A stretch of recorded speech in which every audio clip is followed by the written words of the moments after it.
മാത്രം പോരാ, നിങ്ങൾക്ക് ഈ അനുസ്മരണം നിങ്ങളുടെ കുടിലുകളിലും വേണം.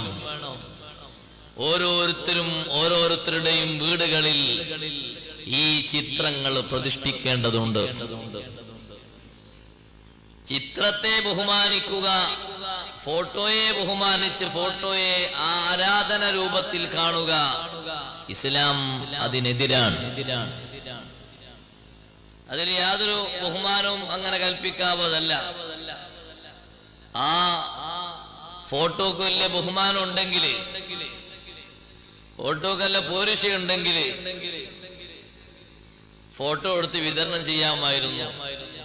കഴിഞ്ഞ കാലത്ത് ജീവിച്ച വലിയ വലിയ മഹാരഥന്മാരുടെയൊക്കെ അത്യാവശ്യത്തിന് ചില സംഗതികൾക്കൊക്കെ ഉപയോഗിക്കേണ്ട ഒന്നാണ് ഈ ഫോട്ടോ എന്നുള്ളത്. ഒരു ബഹുമാനത്തോടെ സൂക്ഷിക്കേണ്ടതൊന്നുമല്ല. ബാപ്പാനി ഉമ്മാനി ഫോട്ടോ ഉണ്ടെങ്കിൽ അതൊക്കെ പെട്ടിയുടെ അകത്ത് നമ്മൾ സൂക്ഷിക്കണം. അവരൊക്കെ ഒന്ന് ഇങ്ങനെ കാണാൻ ഇടക്കിടക്ക് എടുത്ത് നോക്കുന്നൊക്കെ നല്ലതാ, കുഴപ്പമൊന്നുമില്ല. പക്ഷെ അതിങ്ങനെ വീട്ടിന്റെ മുൻഭാഗത്ത് അല്ലെങ്കിൽ എല്ലാവരും കയറി വരുന്ന ഭാഗത്ത് ഒരു കാവലിന് അത് വെക്കുകയൊന്നും വേണ്ട. മിസ്രിൽ നമ്മൾ പോയാൽ പിരമിഡുകളെ കാണാം. ആ പിരമിഡുകൾക്ക് മുന്നിൽ കാവലായിട്ട് ഒരാളെ അവിടെ സ്ഥാപിച്ചിട്ടുണ്ട്. എന്നിട്ട് അന്ന് ഉള്ള മിസ്റുകാരുടെ, ഇന്നില്ല, വിശ്വാസം എന്തായിരുന്നു? ഇതെന്നാ സ്ഥാപിച്ചത്? ഫറോവയുടെ കാലത്ത്. അവര് വിശ്വസിച്ചിരുന്നത് ഈ നാട് മൊത്തം കാവൽ ഇയാളാ നൽകുന്നത്. വല്ലാത്ത ചെലവിലാണ് ഇത് ഉണ്ടാക്കിയത്, ചെറിയ ചെലവിലൊന്നുമല്ല. 3-4 പിരമിഡുകൾ ഇന്നും ഉണ്ട് അവിടെ ശേഷിക്കുന്നത്. അതിന്റെ മുന്നിൽ മൂക്ക് മുറിക്കപ്പെട്ട രീതിയിൽ അങ്ങനെ ഒരാൾ നിൽക്കുന്നുണ്ട്. അയാളാണ് അത്രേ ആ നാട് മുഴുവനും കാക്കുന്നത്. പിന്നെന്തിനാ അയാളെ മൂക്ക് മുറിക്കുമ്പോൾ അയാൾക്കൊരു കാവൽ ആരും കൊടുക്കാതിരുന്ന്? അത് വേറൊരു ചോദ്യം, ഇരിക്കട്ടെ. ഇങ്ങനെ ഇവർ ഫോട്ടോകൾ ഉണ്ടാക്കി. അവസാനം ഇബ്ലീസ് ലഅനത്തുല്ലാഹി അലൈഹി അവരെ തറപറ്റിച്ചു. അവരോട് പറഞ്ഞു, ഫോട്ടോകൾ വെച്ചതുകൊണ്ട് മാത്രമായില്ല, നിങ്ങൾ അതിന്റെ മുന്നിൽ സുജൂദ് ചെയ്യണം. അപ്പോഴേ നിങ്ങൾ ആലോചിക്കുന്ന, നിങ്ങൾ ചിന്തിക്കുന്ന, അനുസ്മരിക്കുന്ന ഈ മഹാരഥന്മാരോട് നിങ്ങൾക്കുള്ള കടപ്പാട് വിടുകയുള്ളൂ. പ്രാർത്ഥന പോരാ, അവരെ കണ്ടാ പോരാ, അവരുടെ ചിത്രങ്ങൾ പോരാ, അവരുടെ പേരിലുള്ള കുന്തങ്ങളും പോരാ, അവർക്ക് മുന്നിൽ തപസ്സിരുന്നാൽ പോരാ, അവർക്ക് മുമ്പിൽ സുജൂദ് ചെയ്യണം. ആ സുജൂദ് ചെയ്യുന്ന പ്രക്രിയകൾ ഈ ജനങ്ങൾ ആരംഭിച്ചു. പിശാച് ഇതിനാണ് തുടക്കം മുതൽ പണിയെടുത്തത്. അതുകൊണ്ടാണ് ബഹുമാനപ്പെട്ട ഹബീബ് റസൂലുള്ളാഹി സ്വല്ലല്ലാഹു അലൈഹി വസല്ലമ തങ്ങൾക്ക് അവസാന സമയത്ത് മറളു വന്നു രോഗം ബാധിച്ച് തങ്ങൾ കിടക്കുമ്പോ ഉമ്മഹാത്തുൽ മുഅ്മിനീങ്ങളിൽപ്പെട്ട 2 മഹദിമാര് യാത്രക്കിടയിൽ കണ്ട ഒരു കനീസയെ പറ്റി, ഒരു ചർച്ചിനെ പറ്റി അവർ സംസാരിക്കുന്നു. കാണാൻ നല്ല ഭംഗിയുണ്ട്, നല്ല സൗന്ദര്യമുണ്ട്. എന്താണ് അതിന്റെ ഷേപ്പ്, രൂപകൽപ്പന? ഇത് കേട്ടപ്പോൾ നബി സല്ലല്ലാഹു അലൈഹി വസല്ലം തങ്ങൾ പറഞ്ഞു, ലഅനത്തുല്ലാഹി അലൽ യഹൂദി വന്നസാറാ اتخذوا قبور أنبيائهم مساجد وصوروا فيه تلك الصور أولئك شرار الخلق عند الله. നിങ്ങളാ പറഞ്ഞ കനീസയുടെ ചർച്ചിന്റെ ആളുകൾ യഹൂദികളും നസാറാക്കളുമാണ്. അള്ളാഹുവിന്റെ ശാപം അവർക്കുണ്ട്. അവരിലെ പുണ്യാത്മാക്കൾ, പുണ്യവാളന്മാര് മരണപ്പെട്ടു പോയാൽ അവർ ആ പുണ്യവാളന്റെ ഖബറിന്റെ സമീപത്ത് സുജൂദ് ചെയ്യുകയും സുജൂദിനുള്ള കേന്ദ്രങ്ങൾ, ഒരുക്കങ്ങൾ അവർ സൃഷ്ടിക്കുകയും അവരുടെ ആരാധനാ സ്ഥലങ്ങളിൽ ഇവരുടെ ചിത്രങ്ങൾ വെച്ച് ആരാധിക്കുകയും ചെയ്യുന്ന ഏർപ്പാടുണ്ട്. അതുകൊണ്ട് അത്തരത്തിൽ ശിർക്കിന്റെ പണി നടക്കുന്ന ഒരു സ്ഥലത്തെയും നിങ്ങൾ സൗന്ദര്യവൽക്കരിച്ചുകൂടാ എന്ന് ഉമ്മഹാത്തുൽ മുഅ്മിനീങ്ങളിൽപ്പെട്ട രണ്ട് മഹദിമാര് യാത്രക്കിടയിൽ കണ്ട ഒന്നൊരു ചർച്ചിന്റെ ബഹുമാനം പറഞ്ഞപ്പോൾ തങ്ങൾ പറഞ്ഞു, ആ സൗന്ദര്യമൊന്നും പറയണ്ട.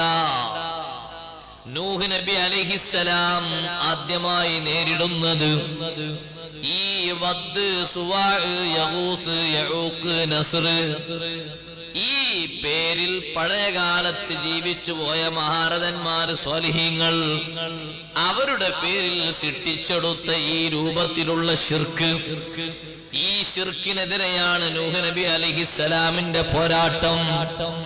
നൂഹ് നബി അലൈഹിസ്സലാം ജനങ്ങളെ പ്രബോധനം നടത്തുന്നതിന്റെ തുടക്കം എവിടെയാണ്? ജനങ്ങൾ നല്ല രീതിയിലായിരുന്നു ജീവിച്ചു പോയിരുന്നത്. പക്ഷേ അവർക്കുള്ള തൗഹീദ് അവര് പിൻവലിച്ചു. മനുഷ്യന്മാരിൽപ്പെട്ട നല്ല നിലക്ക് ജീവിച്ചിരുന്ന ആളുകൾ അവർ ഇലാഹുകളല്ല എന്നതിന്റെ ഒന്നാമത്തെ തെളിവ് അവരുടെ മൗത്ത് തന്നെയാണ്. അവരുടെ ജീവിതത്തിലെ രൂപഭാവങ്ങൾക്കുള്ള മാറ്റങ്ങളാണ്. ഇലാഹായിട്ട് അംഗീകരിക്കേണ്ട ബുദ്ധിയിൽ ഉദിക്കേണ്ട ഒരു വ്യക്തിത്വം, ഒരു അസ്തിത്വം, ഒരു ദാത്ത്, ഒരിക്കലും അതിന് തബ്ദീലും തഗ്യീറും വരാൻ പാടില്ല. മാറ്റങ്ങളും രൂപഭാവങ്ങളും വരാൻ പാടില്ല. രൂപഭാവങ്ങൾ ചാർത്തുന്നതിനെല്ലാം വീക്ക്നസ്സുകളുണ്ട്, പോരായ്മകളുണ്ട്. നൂഹ് നബി അലൈഹിസ്സലാം ജനങ്ങളോട് പറഞ്ഞു, ജനങ്ങളെ, ഈ ശിർക്കിൽ നിന്ന് നിങ്ങൾ പിന്തിരിയണം, നിങ്ങൾ മാറണം. അതിനെ സംബന്ധിച്ച് സൂചിപ്പിച്ചുകൊണ്ടാണ്, വ്യക്തമായി പഠിപ്പിച്ചാണ് അല്ലാഹു പറയുന്നത്, വലഖദ് അർസൽനാ നൂഹൻ ഇലാ ഖൗമി ഇന്നി ലക്കും നദീറും മുബീൻ. നൂഹ് നബി അലൈഹിസ്സലാമിനെ അവിടുത്തെ സമൂഹത്തിലേക്ക് നാം റസൂലായി അയച്ചു. അവിടുന്ന് പറഞ്ഞു, ഞാൻ നിങ്ങൾക്ക് മുന്നറിയിപ്പ് നൽകുന്ന ആളാണ്. ഏറ്റവും വലിയ മുന്നറിയിപ്പ് എന്താണെന്നറിയോ? അല്ലാ തഅ്ബുദൂ ഇല്ലല്ലാഹ്. നിങ്ങൾ അല്ലാഹുവിൽ മാത്രം വിശ്വസിച്ച് ഇബാദത്ത് നടത്തണം. ഇല്ലാത്ത പക്ഷം ഇന്നി അഖാഫു അലൈക്കും അദാബ യൗമിൻ അദീം. അദാബ യൗമിൻ അലീം, വേദനിപ്പിക്കുന്ന ശിക്ഷ നിങ്ങൾക്ക് ഞാൻ ഭയക്കുന്നു, പേടിക്കുന്നു. അതുകൊണ്ട് നിങ്ങളെ ഞാൻ താക്കീത് ചെയ്യുന്നു, നിങ്ങൾ അതിൽ നിന്ന് മാറേണ്ടതുണ്ട്. ഈ പ്രബോധന മേഖല ബഹുമാനപ്പെട്ട നൂഹ് നബി അലൈഹിസ്സലാം തുടങ്ങി. മഹാനവറുകൾക്ക് അല്ലാഹു നുബുവത്ത് നൽകുന്നതിന്റെ പ്രായത്തെക്കുറിച്ച് ഭിന്നാഭിപ്രായങ്ങളുണ്ട്. 150 എന്നും അതിലധികം വ്യത്യസ്ത കൗലുകൾ ആ വിഷയത്തിൽ വന്നിട്ടുണ്ട്. 50 എന്ന അർത്ഥത്തിലും അഭിപ്രായങ്ങൾ രേഖപ്പെടുത്തിയിട്ടുണ്ട്. ഇരിക്കട്ടെ, കുറെ കാലം റിസാലത്തുമായി പ്രബോധനം നടത്താൻ വലിയ തൗഫീഖ് ലഭിച്ച മഹാനാണ് നൂഹ് നബി അലൈഹിസ്സലാം. ആ നൂഹ് നബി അലൈഹിസ്സലാം ഈ പ്രബോധനവുമായി അവരിലേക്ക് ഇറങ്ങി തിരിച്ചു. പ്രബോധനം നടത്തി അവരെ ക്ഷണിച്ചപ്പോൾ അവരുടെ പ്രതികരണം, ഫഖാലൽ മലഉൽ ലദീന കഫറൂ മിൻ ഖൗമി, വലിയ ആൾക്കാർ അവരാണ് പ്രതികരിക്കുന്നത്. അൽ മല, പ്രധാനികൾ, ആ സമുദായത്തിൽപ്പെട്ട പ്രധാനികളും പ്രമാണികളും പറഞ്ഞു, മാ നറാക ഇല്ലാ ബശറൻ മിസ്ലനാ. നീ ഇങ്ങനെ ഈ സന്ദേശം പിടിച്ച് ഞങ്ങളെ വന്ന് ക്ഷണിക്കൊന്നും വേണ്ട. നീ ഞങ്ങളെപ്പോലൊരു മനുഷ്യൻ എന്ന അർത്ഥത്തിലേ നിന്നെ ഞങ്ങൾ കാണുന്നുള്ളൂ, നിന്നെ ഞങ്ങൾ മനസ്സിലാക്കുന്നുള്ളൂ. അംബിയാഇനെതിരെ തിരിഞ്ഞ ലോകത്തുള്ള മുഴുവൻ മുശ്രിക്കുകളും പറഞ്ഞ ഒരു ആരോപണമാണ്, ഒരു വിഷയമാണത്. മാ നറാക ഇല്ലാ ബശറൻ മിസ്ലനാ, മാ അൻത ഇല്ലാ ബശറുൻ മിസ്ലുനാ. ഇത് പ്രബോധന ഗോത്രയിൽ ഇറങ്ങി തിരിച്ച ആളുകളോടൊക്കെ പറഞ്ഞിട്ടുണ്ട്. മാ അൻതും ഇല്ലാ ബശറുൻ മിസ്ലുനാ. യാസീൻ സൂറത്തിൽ നമ്മൾ കേട്ടില്ലേ, മാ അൻതും ഇല്ലാ ബശറുൻ മിസ്ലുനാ. അത് പറഞ്ഞത് ബഹുമാനപ്പെട്ട ഈസാ നബി അലൈഹിസ്സലാമിന്റെ ദൂതന്മാരോടാണ്. ആ മേഖലയിൽ ഇറങ്ങി തിരിച്ചവരെ മുഴുവനും തളർത്തുന്ന ഒരു ഭാഷയാണത്. നിങ്ങൾക്കൊരു പ്രത്യേകതയും ഇല്ല എന്നാണ് ആ പറഞ്ഞതിന്റെ അർത്ഥം. സാധാരണ മനുഷ്യൻ എന്ന് പറഞ്ഞാൽ സാധാരണയിൽ കവിഞ്ഞൊരു സവിശേഷതയും ഇല്ലെന്നാണ്. ഒരിക്കലും അംബിയായിനെ കുറിച്ച് അങ്ങനെ പറയാൻ പറ്റില്ല. അവർക്കുള്ള ഏറ്റവും വലിയ പ്രത്യേകത അല്ലാഹു നൽകിയ വിശിഷ്ടമായ നുബുവത്തും റിസാലത്തുമാണ്. ആ നുബുവത്തിനോടും റിസാലത്തിനോടും ഒക്കുന്ന ഒരു ഷറഫ് ലോകത്തൊരു മഖ്ലൂക്കിനും അല്ലാഹു നൽകിയിട്ടില്ല. മലക്കുകൾ അതിന്റെ പിറകിലാണ്, ഔലിയാക്കൾ അതിന്റെ പിറകിലാണ്, സ്വർഗവും സുഖാസ്വാദനങ്ങളും അതിന്റെ പിറകിലാണ്. ഏറ്റവും വലിയ ഷറഫ് അല്ലാഹു നൽകിയത് നുബുവത്തിന്റെയും റിസാലത്തിന്റെയും ഷറഫാണ്. അപ്പൊ ആ ഷറഫ് തന്നെ മതി അവരുടെ അസാധാരണത്വം മനസ്സിലാക്കാൻ. നൂഹ് നബി അലൈഹിസ്സലാമിനോട് അവർ പറഞ്ഞു, വമാ നറാക തബഅക ഇല്ലല്ലദീന ഹും അറാദിലുനാ. നിങ്ങൾ ഒരു നല്ല ഒരു നബിയാണെങ്കിൽ നിങ്ങളെ കൂടെ പിൻപറ്റേണ്ടത് ആരാ? ഈ നാട്ടിലെ കാര്യബോധമുള്ള കാര്യപ്പെട്ട പ്രഭുക്കളാ പിൻപറ്റേണ്ടത്. പക്ഷേ നിങ്ങളോടൊപ്പം പിൻപറ്റിയത് ഇല്ലല്ലദീനഹും അറാദിലുനാ, ഞങ്ങളിൽ ഏറ്റവും താഴ്ന്ന വിഭാഗമാണ്. ഹദീസിലുണ്ട് അന്നഹും കാനു ഹാക്കത്തൻ വഹജ്ജാമീൻ, അവർ തുന്നൽ പണിക്കാരും അതുപോലെ തന്നെ ഹിജാമ ചെയ്യുന്നവരുമാണ്. കേടുള്ള രക്തം ഒഴിവാക്കി അങ്ങനെ ജനങ്ങൾക്ക് ചികിത്സ നൽകുന്ന ഒരു സമ്പ്രദായം. അത് താഴ്ന്ന പണിയൊന്നുമല്ല, പക്ഷെ അവരുടെ വീക്ഷണത്തിൽ അങ്ങനെ താഴ്ന്ന പണിയായി കൂട്ടിയതാണ്. കാരണം അവരൊരു സാധുക്കള രൂപത്തിലാണ് ജീവിതം, അതുകൊണ്ട് അങ്ങനെ കൂട്ടി. എന്നിട്ട് പറഞ്ഞു ഇല്ലല്ലദീനഹും അറാദിലുനാ. ഇത് തന്നെയാണ് ബഹുമാനപ്പെട്ട ഹബീബ് റസൂലുള്ളാഹി സ്വല്ലല്ലാഹു അലൈഹി വസല്ലമ തങ്ങളോടും മക്കയിലെ മുശ്രിക്കുകൾ പറഞ്ഞിരുന്നത്. ഞങ്ങളെ കൂട്ടത്തിൽ തീരെ കഴിവില്ലാത്ത അടിമകൾ, യോഗ്യന്മാരല്ലാത്ത ആളുകൾ, അവരൊക്കെയാണ് നിങ്ങളെ കൂട്ടത്തിൽ ഉണ്ടായിരുന്നത്. പക്ഷേ അത് അംബിയാ പറയുന്ന സത്യം ഉൾക്കൊള്ളാനുള്ള വലിയ തൗഫീഖ് അവർക്ക് ലഭിച്ചു. അവർ ഭാഗ്യവാന്മാരാണ്, ബുദ്ധിമാന്മാരാണ്. അവരെ പറ്റി താഴ്ന്നവർ എന്നല്ല മനസ്സിലാക്കേണ്ടത്, അവരാണ് ഉത്കൃഷ്ടർ. അതുകൊണ്ടാണ് ഹിറഖുൽ ചക്രവർത്തി അബൂ സുഫിയാനോട് ചോദിച്ചത്, നിങ്ങളെ കൂട്ടത്തിൽ നിന്ന് ശ്രേഷ്ഠരാണോ ദുർബലരാണോ ആ നബിന്റെ കൂടെ കൂടിയത്? അബൂ സുഫിയാൻ പറഞ്ഞു, അധികരിച്ചവരും ജനങ്ങളിലെ ദുർബലരാണ്. അപ്പ ഹിറഖിൽ ചക്രവർത്തി പറഞ്ഞു, അങ്ങനെ തന്നെയാണ് ലോകത്ത് വന്ന നബിമാരൊക്കെ. അവരുടെ പിന്നാലെ ആദ്യം കൂടിക്കൊടുത്തത്, അവരെ ആദ്യം വിശ്വസിച്ചത് ആ വിഭാഗത്തിലെ ദുർബലരാണ്. ദുർബലരായതുകൊണ്ട് എന്താ കുഴപ്പം? ഒരു കുഴപ്പമില്ല. പക്ഷേ ഒരാക്ഷേപം പറയുകയാണ്, വമാ നറാക തബഅക ഇല്ലല്ലദീനഹും അറാദിലുനാ ബാദിയർ റഈ. അഭിപ്രായത്തിന് വലിയ കഴിവില്ല. ഒറ്റ നോട്ടത്തിൽ അവർ പറഞ്ഞതങ്ങ് സ്വീകരിച്ചു. ഒറ്റ നോട്ടത്തിൽ പ്രഥമ നോട്ട ബാദിയർ റഈ, അഭിപ്രായത്തിന് അത്ര വലിയൊരു കഴിവും സ്വാതന്ത്ര്യമൊന്നും ഇല്ലാത്ത, പറഞ്ഞപ്പോഴേക്ക് അങ്ങോട്ട് പറഞ്ഞപ്പോഴേക്ക് ഉൾക്കൊണ്ടു. അവര് പറഞ്ഞത് ആരോപണമാണെങ്കിൽ സത്യത്തിൽ അത് ആരോപണമല്ല, അത് മദ്ഹാണ്. അതാണ് മഹാന്മാര് പറഞ്ഞത്, ഖുർആൻ പണ്ഡിതന്മാര് പറഞ്ഞത്. ഇതവര് പ്രയോഗിച്ചത് ഒരു പോരായ്മയായിട്ടാണ് ആ മുഅ്മിനീങ്ങളെ പറ്റി. പക്ഷെ വന്നത് പോരായ്മയായിട്ടല്ല, വന്നത് അവരുടെ പ്രകീർത്തനമായിട്ടാണ്.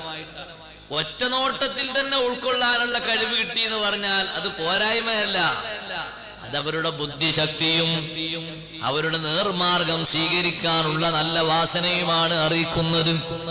പക്ഷേ അധിപന്മാര് പറയുന്നത് ബാദിയർ റഈ, അഭിപ്രായം കുറഞ്ഞ ആളുകളാണ്, അവർക്ക് അത്രയേ ചിന്തിക്കാനുള്ള വകുപ്പുള്ളൂ. ഓ നൂഹ് നബിയെ, നമ്മളെക്കാൾ നിങ്ങൾക്കൊരു പ്രത്യേകതയും നമ്മൾ കാണുന്നില്ല.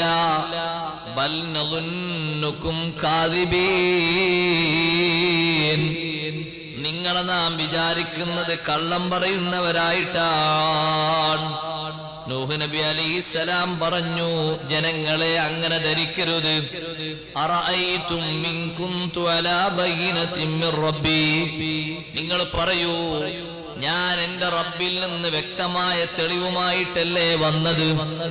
വആതാനി റഹ്മതൻ മിൻ ഇൻദിഹി, അല്ലാഹു നിങ്ങൾക്കാർക്കും തരാത്ത റഹ്മത്ത് എനിക്ക് അല്ലാഹു തന്നിട്ടുണ്ടല്ലോ.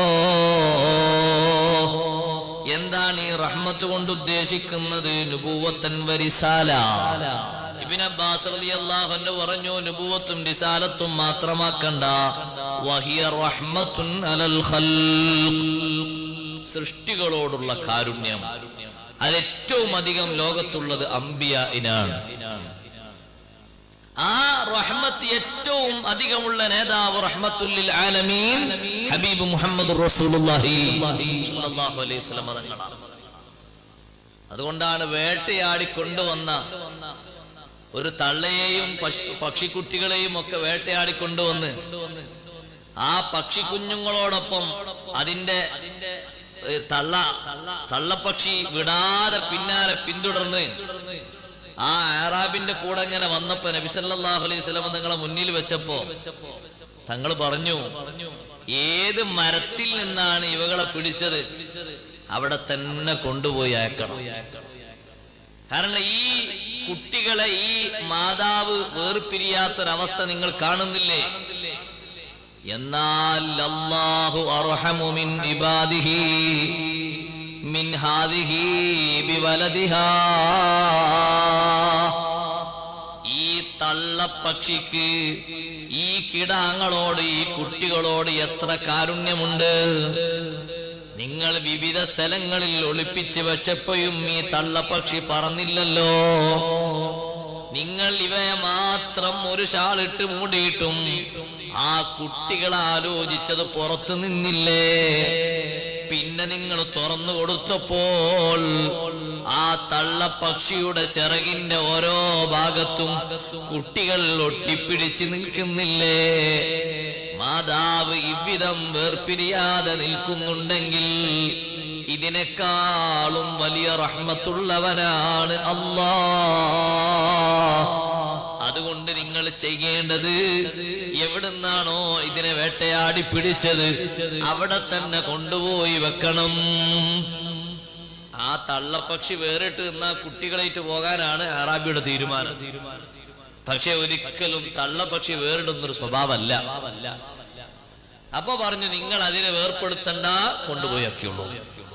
റഹ്മത്തുൻ അലൽ ഖൽഖ്, അല്ലാഹുവിൽ നിന്നുള്ള പ്രത്യേക റഹ്മത്ത് എനിക്ക് അല്ലാഹു തന്നിട്ടുണ്ട്. പിന്നെ നിങ്ങൾ എന്തിനാ നിഷേധിക്കുന്നത്?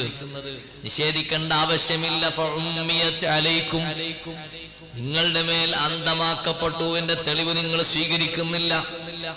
എന്നാൽ അനുൽസിമുകുമൂഹാ വഅൻതും ലഹാ കാരിഹൂൻ, നിങ്ങൾ ഇതിനെ വെറുക്കുന്നുണ്ടെങ്കിൽ ഞാൻ ഇതിനെ നിങ്ങളോട് നിർബന്ധിപ്പിക്കുമോ? ഇല്ല. നിർബന്ധിപ്പിച്ച് അടിച്ചേൽപ്പിച്ച് സ്വീകരിക്കേണ്ട ഒന്നല്ല ഇത്. മനസ്സിരുത്തിയിട്ട് ബുദ്ധി കൊണ്ട് ചിന്തിച്ച് ഉൾക്കൊള്ളേണ്ട ഒന്നാണ്. അള്ളാഹുവിന്റെ തൗഹീദും നബിയാകുന്ന എന്റെ റിസാലത്തും എന്ന് നൂഹ് നബി അലൈഹിസ്സലാം പറയുന്നു. കൂട്ടത്തിൽ അവരോട് പറയുന്നു, എനിക്കിതിന്റെ പിന്നിൽ ഭൗതിക താല്പര്യങ്ങളില്ല, നിങ്ങൾ അങ്ങനെ വ്യാഖ്യാനിക്കരുത്.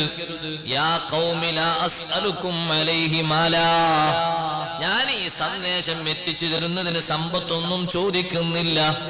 ഇൻ അജ്രിയ ഇല്ലാ അലല്ലാഹ്, എനിക്ക് നിശ്ചയിച്ചിരിക്കുന്ന സവാബ് അല്ലാഹു എനിക്ക് നൽകും. അപ്പൊ പിന്നെ അവര് പറഞ്ഞു, എന്നാ ഞങ്ങൾ വരാം, ഒരു കാര്യം ചെയ്യണോ, നിങ്ങൾ ഈ കൂടെ ഈ സാധുക്കൾ ഉണ്ടല്ലോ ഇവരൊക്കെ ഒന്ന് ഒഴിവാക്കണം, എന്നിട്ട് ഞങ്ങൾ മാത്രം.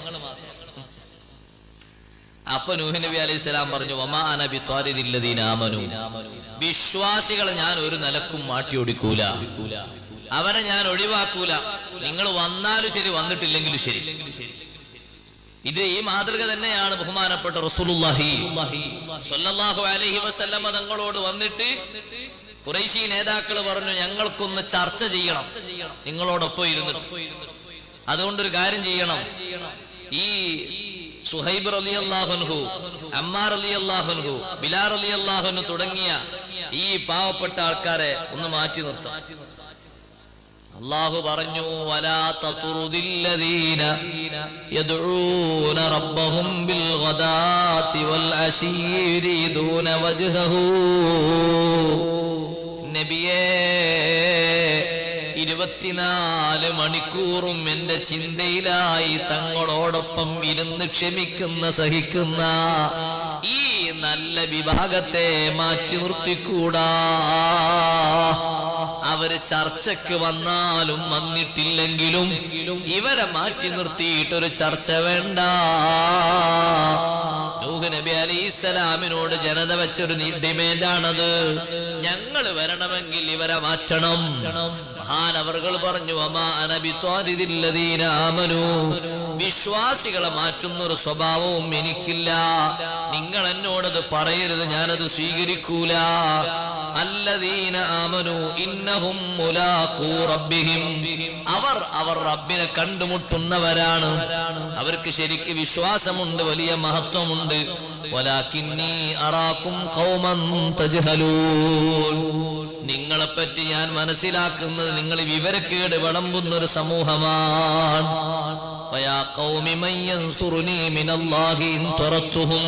മഹാനവർകൾ ചോദിച്ചു, ഞാൻ ഈ വിശ്വാസികളെ എവിടുന്ന് ആട്ടി ഓടിച്ചിട്ട് അള്ളാഹുവിന്റെ ശിക്ഷ വന്നാൽ നിങ്ങളെ കൂട്ടത്തിൽ ആർക്കാ എന്നെ സഹായിക്കാൻ പറ്റുക? ആർക്ക് പറ്റും നിങ്ങളെ കൂട്ടത്തിൽ എന്നെ സഹായിക്കാൻ?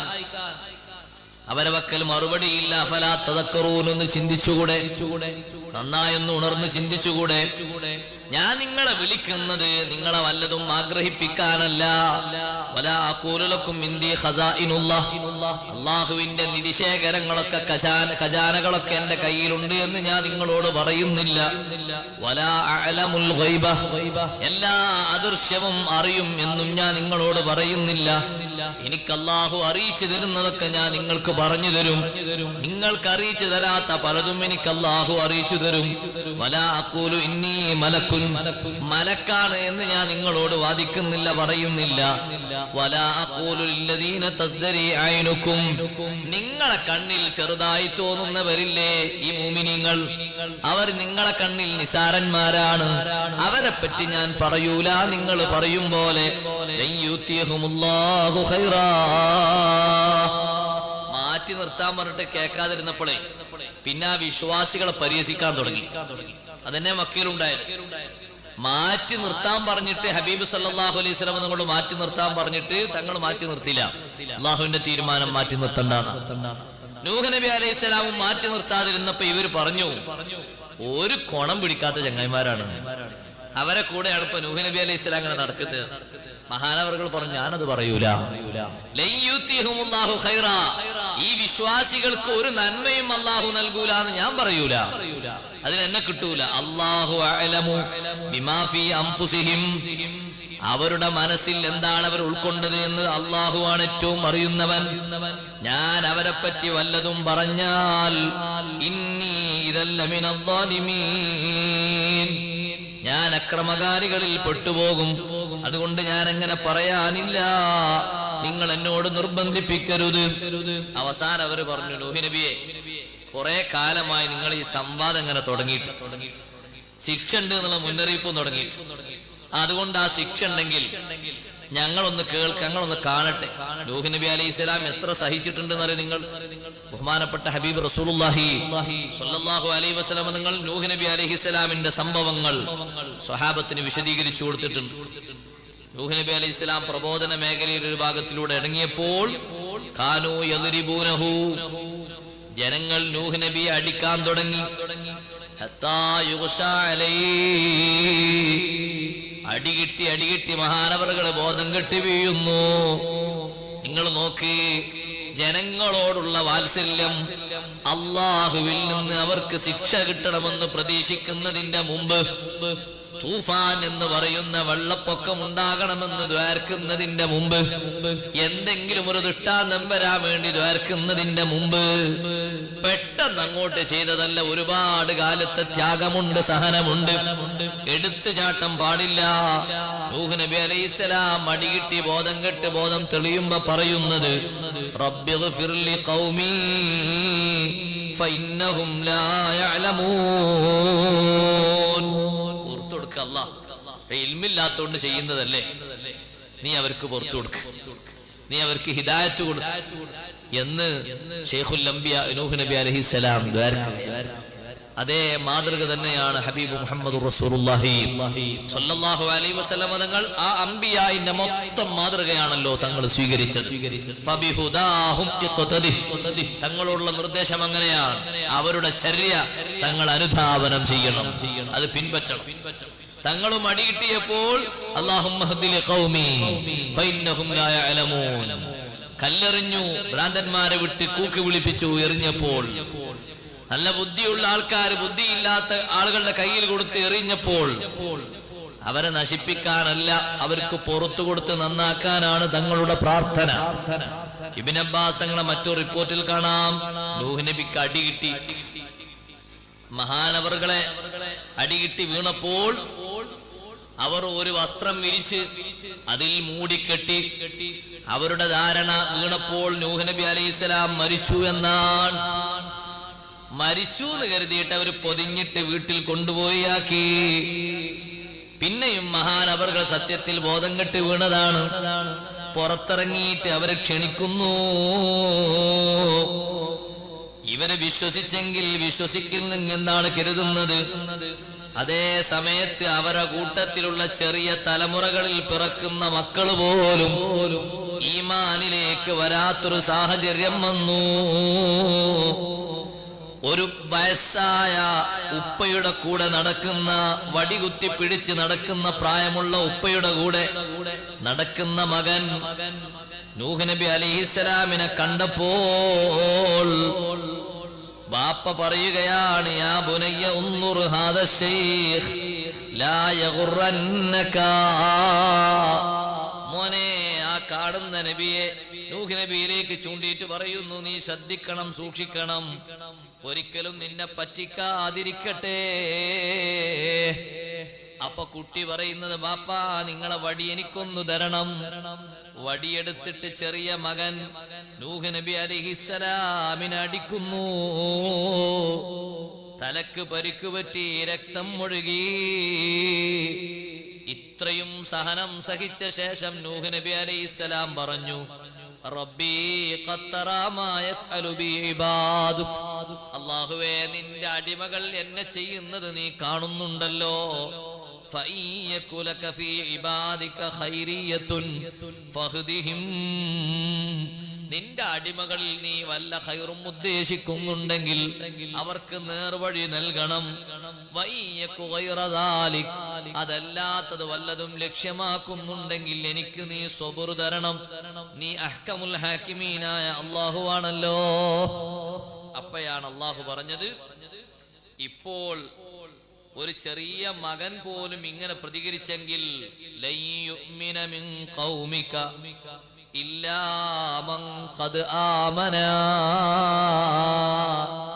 ഇപ്പോൾ എത്ര പേര് നിങ്ങളെ ഖൗമിൽ വിശ്വസിച്ചിട്ടുണ്ട്, അവരല്ലാതെ ഒരു കുട്ടിയും ഇനി വിശ്വസിക്കൂല. അതുകൊണ്ട് ഫലാ തബ്തഇസ് ബിമാ കാനൂ യഫ്അലൂൻ. അവരീ ചെയ്യുന്നത് കണ്ട് നിങ്ങൾ വിഷമിക്കണ്ട, ദുഃഖിക്കണ്ട. നിങ്ങളൊരു കാര്യം ചെയ്തോളൂ, വസ്നഇൽ ഫുൽക്, നിങ്ങൾ കപ്പൽ നിർമ്മിക്കുക. വലിയ ദൃഷ്ടാന്തം നമ്മൾ അവർക്ക് കൊടുക്കണം. കപ്പൽ നിർമ്മിക്കൂ നൂഹ് നബിയെ, ബിഅഅ്യുനിനാ, നമ്മുടെ മേൽനോട്ടത്തിൽ. ആ ബിഅഅ്യുനിന എന്ന വാക്ക് തന്നെ ധാരാളം വിശദീകരിക്കാനുണ്ട്. ഇരിക്കട്ടെ, ഞാൻ സൗകര്യം പോലെ പറയാം. കപ്പൽ നിർമ്മിക്കണമെന്ന് പറഞ്ഞപ്പോൾ നൂഹ് നബി അലൈഹിസ്സലാം ചോദിച്ചു, റബ്ബേ, മരം എവിടുന്നാണ്? മരത്തിന്റെ കപ്പലാ ഉണ്ടാക്കേണ്ടത്, നിങ്ങൾ മരം നട്ടുപിടിപ്പിച്ചോളൂ. ഏത് മരമാ നടേണ്ടത്? തേക്ക് മരം നട്ടുപിടിപ്പിച്ചോളൂ. നൂഹ് നബി അലൈഹിസ്സലാം തേക്ക് മരം നട്ടുപിടിപ്പിക്കുന്നു. 100 വർഷം തേക്കുമരം നട്ടുപിടിപ്പിച്ചു. ഡമസ്കസിലെ ഒഴിഞ്ഞ ഭൂമിയിൽ, ഒഴിഞ്ഞ പ്രതലങ്ങളിൽ വെച്ചാണ് കപ്പൽ നിർമ്മാണം നടക്കുന്നത്. ലബനാൻ മലകളിൽ നിന്നാണ് മരക്കഷ്ണങ്ങൾ മുറിച്ചെടുക്കുന്നത്. 100 വർഷം അങ്ങനെ മരങ്ങൾ നട്ടുപിടിപ്പിച്ചു. കപ്പൽ നിർമ്മാണത്തിനുള്ള നല്ല നല്ല മരത്തടികൾ 100 വർഷം അത് നട്ടുപിടിപ്പിച്ചു. അത് കാതലെത്തിയപ്പോൾ പിന്നെ അതിന്റെ ഇലകൾ വെട്ടി, അതിന്റെ വേരിന്റെ ഭാഗം വെട്ടി, അതിനെ ഉണക്കി. 100 വർഷം അങ്ങനെ ഉണക്കിയ ശേഷം നൂഹ് നബി അലൈഹിസ്സലാം കപ്പൽ നിർമ്മാണം തുടങ്ങി. പിന്നെ മഹാനവറുകൾ സമൂഹത്തിനെതിരെ ദുആ ചെയ്തില്ല. സമൂഹത്തിനെതിരെ ദുആ ചെയ്തു. എവിടെ പറഞ്ഞിട്ട് കേൾക്കാതിരുന്നപ്പോ റബ്ബി ലാ തദർ അലൽ അർളി മിനൽ കാഫിരീന ദയ്യാറാ, ഇനി ഇത്തരം നിഷേധികളിൽ നിന്ന് ഒന്നിനെയും ബാക്കി വെക്കരുത്. അള്ളാഹു കപ്പൽ നിർമ്മാണത്തിനുള്ള നിർദ്ദേശം കൊടുത്തപ്പോൾ പിന്നെ മഹാനവറുകൾ ദുആ നിർത്തി, അവര് പരിഹാസവും നിർത്തി. അതേ സമയത്ത് കപ്പൽ നിർമ്മാണം തുടങ്ങിയപ്പോൾ വീണ്ടും അവര് പരിഹസിക്കാൻ തുടങ്ങി. കപ്പൽ നിർമ്മാണം മഹാനവറുകൾ തുടങ്ങിയപ്പോൾ വഖൗമുഹു യസ്ഖറൂൻ, അവര് പരിഹസിക്കുന്നു. ചിലരൊക്കെ ചോദിച്ചു, എന്തായി ഉണ്ടാക്കുന്നത്? ഇത് വെള്ളത്തിലൂടെ ഓടാനുള്ളൊരു വാഹനാണ്. നിങ്ങൾക്ക് വല്ല കാറ്റുണ്ടോ നൂഹ് നബിയെ? വെള്ളത്തിലൂടെ ഓടണമെങ്കിൽ അതിന് മാത്രം ജലാശയങ്ങൾ ഇവിടെ വേണ്ടേ? മരുഭൂമിയിലൂടെ ആരെങ്കിലും കപ്പലോട്ടലുണ്ടോ? അങ്ങനെ അവർ നൂഹ് നബി അലൈഹിസ്സലാമിനെ പരിഹസിക്കുമ്പോ നൂഹ് നബി അലൈഹിസ്സലാം അള്ളാഹുവിനോട് പറയുന്നു, അള്ളാഹുവേ, ഇവര് പരിഹസിക്കുന്നുണ്ട്, നിങ്ങൾ വിഷമിക്കണ്ട. കപ്പൽ നിർമ്മാണം ത്വരിതഗതിയിൽ നടക്കുമ്പോൾ തടസ്സപ്പെടുത്താൻ ഒരു ഭാഗത്തുനിന്ന് ശ്രമം തുടങ്ങിയിട്ടുണ്ട്. നൂഹ് നബി അലൈഹി സ്വലാം രാവിലെ മുതൽ വൈകുന്നേരം വരെ പണിയെടുക്കുമ്പോ രാത്രി വന്നിട്ട് പണിയെടുത്തതൊക്കെ ഏകദേശം ഖറാബാക്കിയിട്ട് ഇവർ തിരിച്ചു പോവുക. ഇതിങ്ങനെ ആവർത്തിച്ചപ്പോ നൂഹ് നബി അലൈഹി സ്വലാം പലപ്പോഴും അവരെ താക്കീത് ചെയ്തു, നിങ്ങൾ ഇങ്ങനെ ചെയ്യരുത്, കാരണം ഞാൻ നിങ്ങൾ ആരുടെയും സമ്പത്ത് എടുത്തിട്ടൊന്നും ചെയ്യല്ല. എന്നോട് അല്ലാഹു തആല പ്രത്യേകം നിർദ്ദേശിച്ച മാർഗത്തിൽ അവൻ കാണിച്ചു തന്ന ഭൂമിയിൽ ഞാൻ നിങ്ങൾക്കാർക്കും ശല്യമാകാത്ത രൂപയിൽ നട്ടുപിടിപ്പിച്ച മരങ്ങളിൽ നിന്നാണ് ഇത് ഉണ്ടാക്കുന്നത്.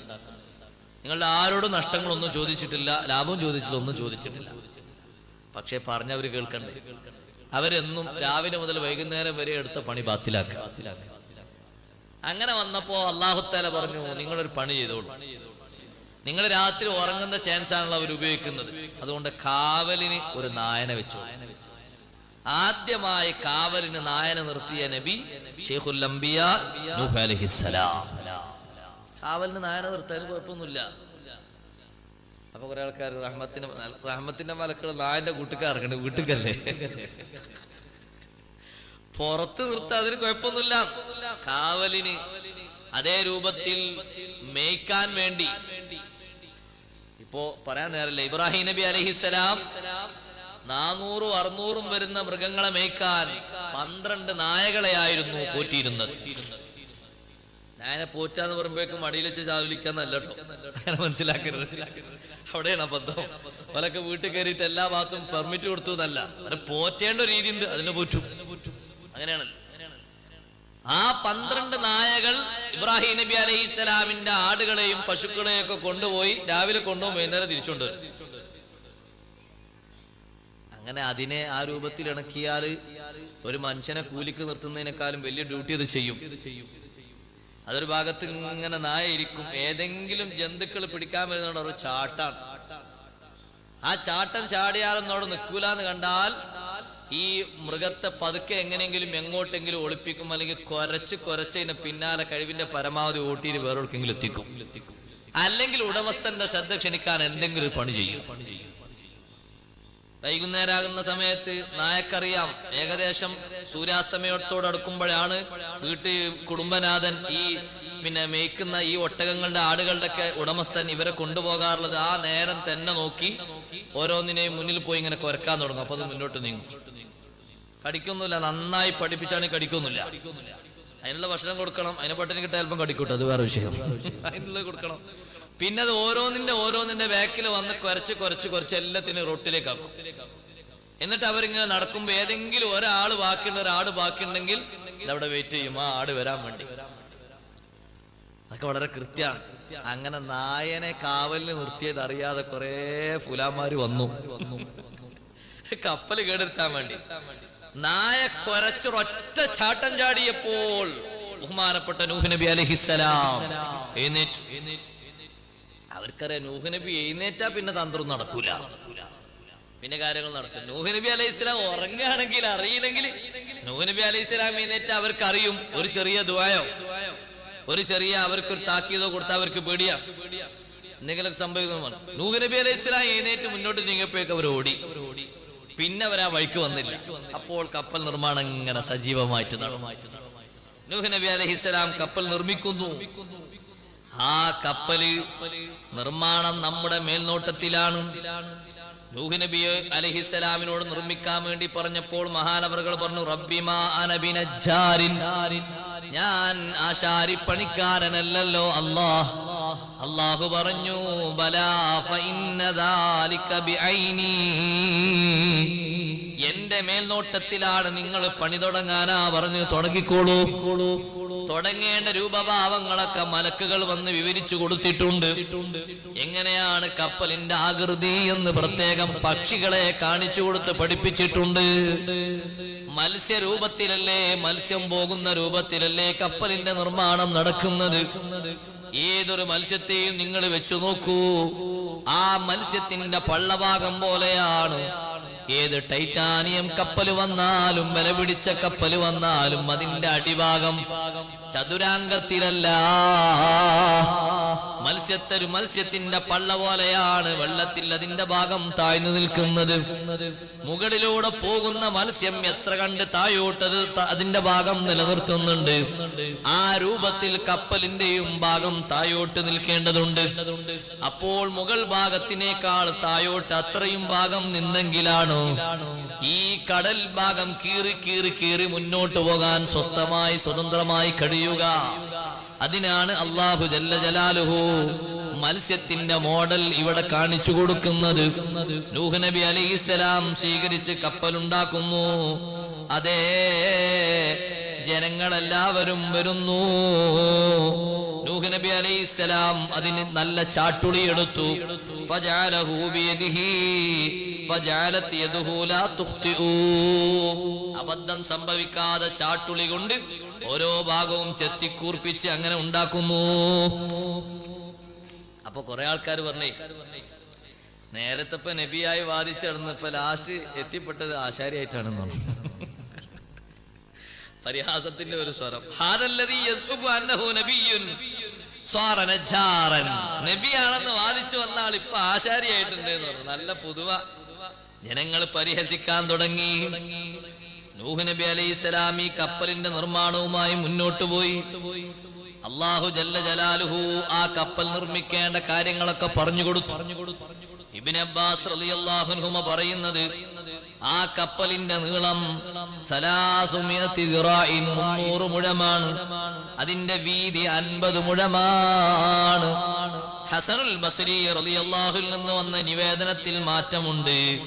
കപ്പലിന്റെ നീളം 1200 മുഴവും അതിന്റെ വീതി 600 മുഴവുമാണ്. ഇവിടെ നമുക്കൊരു തീരുമാനം വേണമെങ്കിൽ തഫ്സീർ ഗ്രന്ഥങ്ങളിൽ നിന്ന് എടുത്തു പറയാം.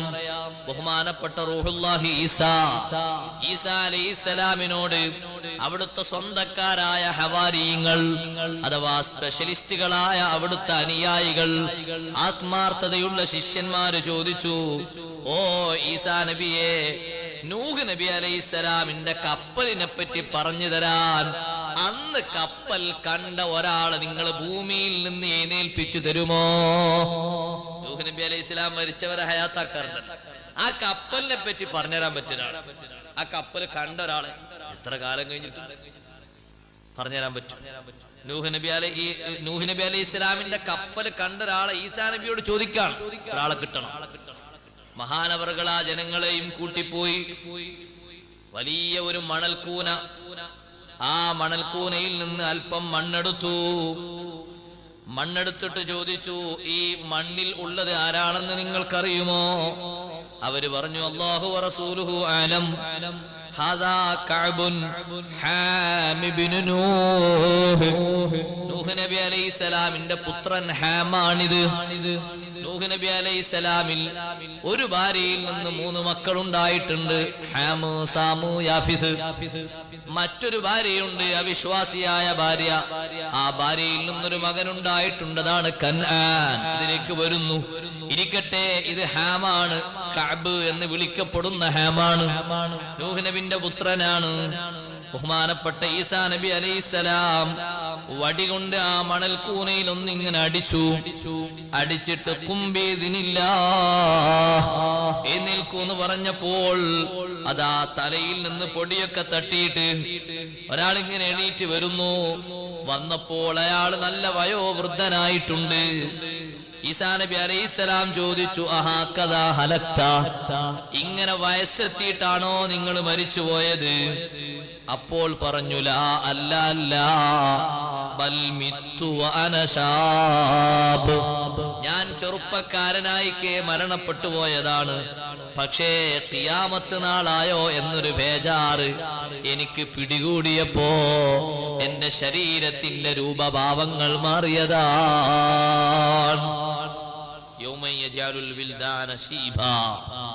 മക്കളെ മുഴുവനും നരബാധിച്ചവരാക്കി മാറ്റുന്ന ഒരു ദിവസമാണ് അല്ലാഹു ഖുർആനിലൂടെ പറഞ്ഞില്ലേ? ആ ഒരു സംഗതിയായി എന്ന് കരുതി ഞാൻ എണീറ്റ് നോക്കുമ്പോ എന്റെ രൂപഭാവങ്ങൾ ബേജാറ് കൊണ്ട് മാറിപ്പോയതാണ്. ഇരിക്കട്ടെ, നിങ്ങളോടൊരു കാര്യം ചോദിക്കാനാണ് നിങ്ങളെ വിളിച്ചത്. അഖ്ബിർനാ അൻ സഫീനത്തി നൂഹ്, നൂഹ് നബി അലൈഹിസ്സലാമിന്റെ കപ്പലിനെ പറ്റി ഒന്ന് പറഞ്ഞു തരാമോ? അപ്പോൾ നൂഹ് നബി അലൈഹിസ്സലാമിന്റെ പുത്രൻ പറഞ്ഞു, അതെ, പറഞ്ഞു തരാം. കാന തൂലുഹാ അൽഫ ദിറാഇൻ വ മിഅതൈ ദിറാഇ, അതിന്റെ നീളം, ദീർഘം, ദൈർഘ്യം 1200 മുഴമാണ്. നമുക്ക് അതിൽ തീരുമാനിക്കാം. കാരണം എല്ലാ ഖുർആൻ പണ്ഡിതന്മാരും വ്യത്യസ്ത അഭിപ്രായങ്ങൾ രേഖപ്പെടുത്തിയ ശേഷം ഈ സംഭവം ഉദ്ധരിച്ചിട്ടുണ്ട്.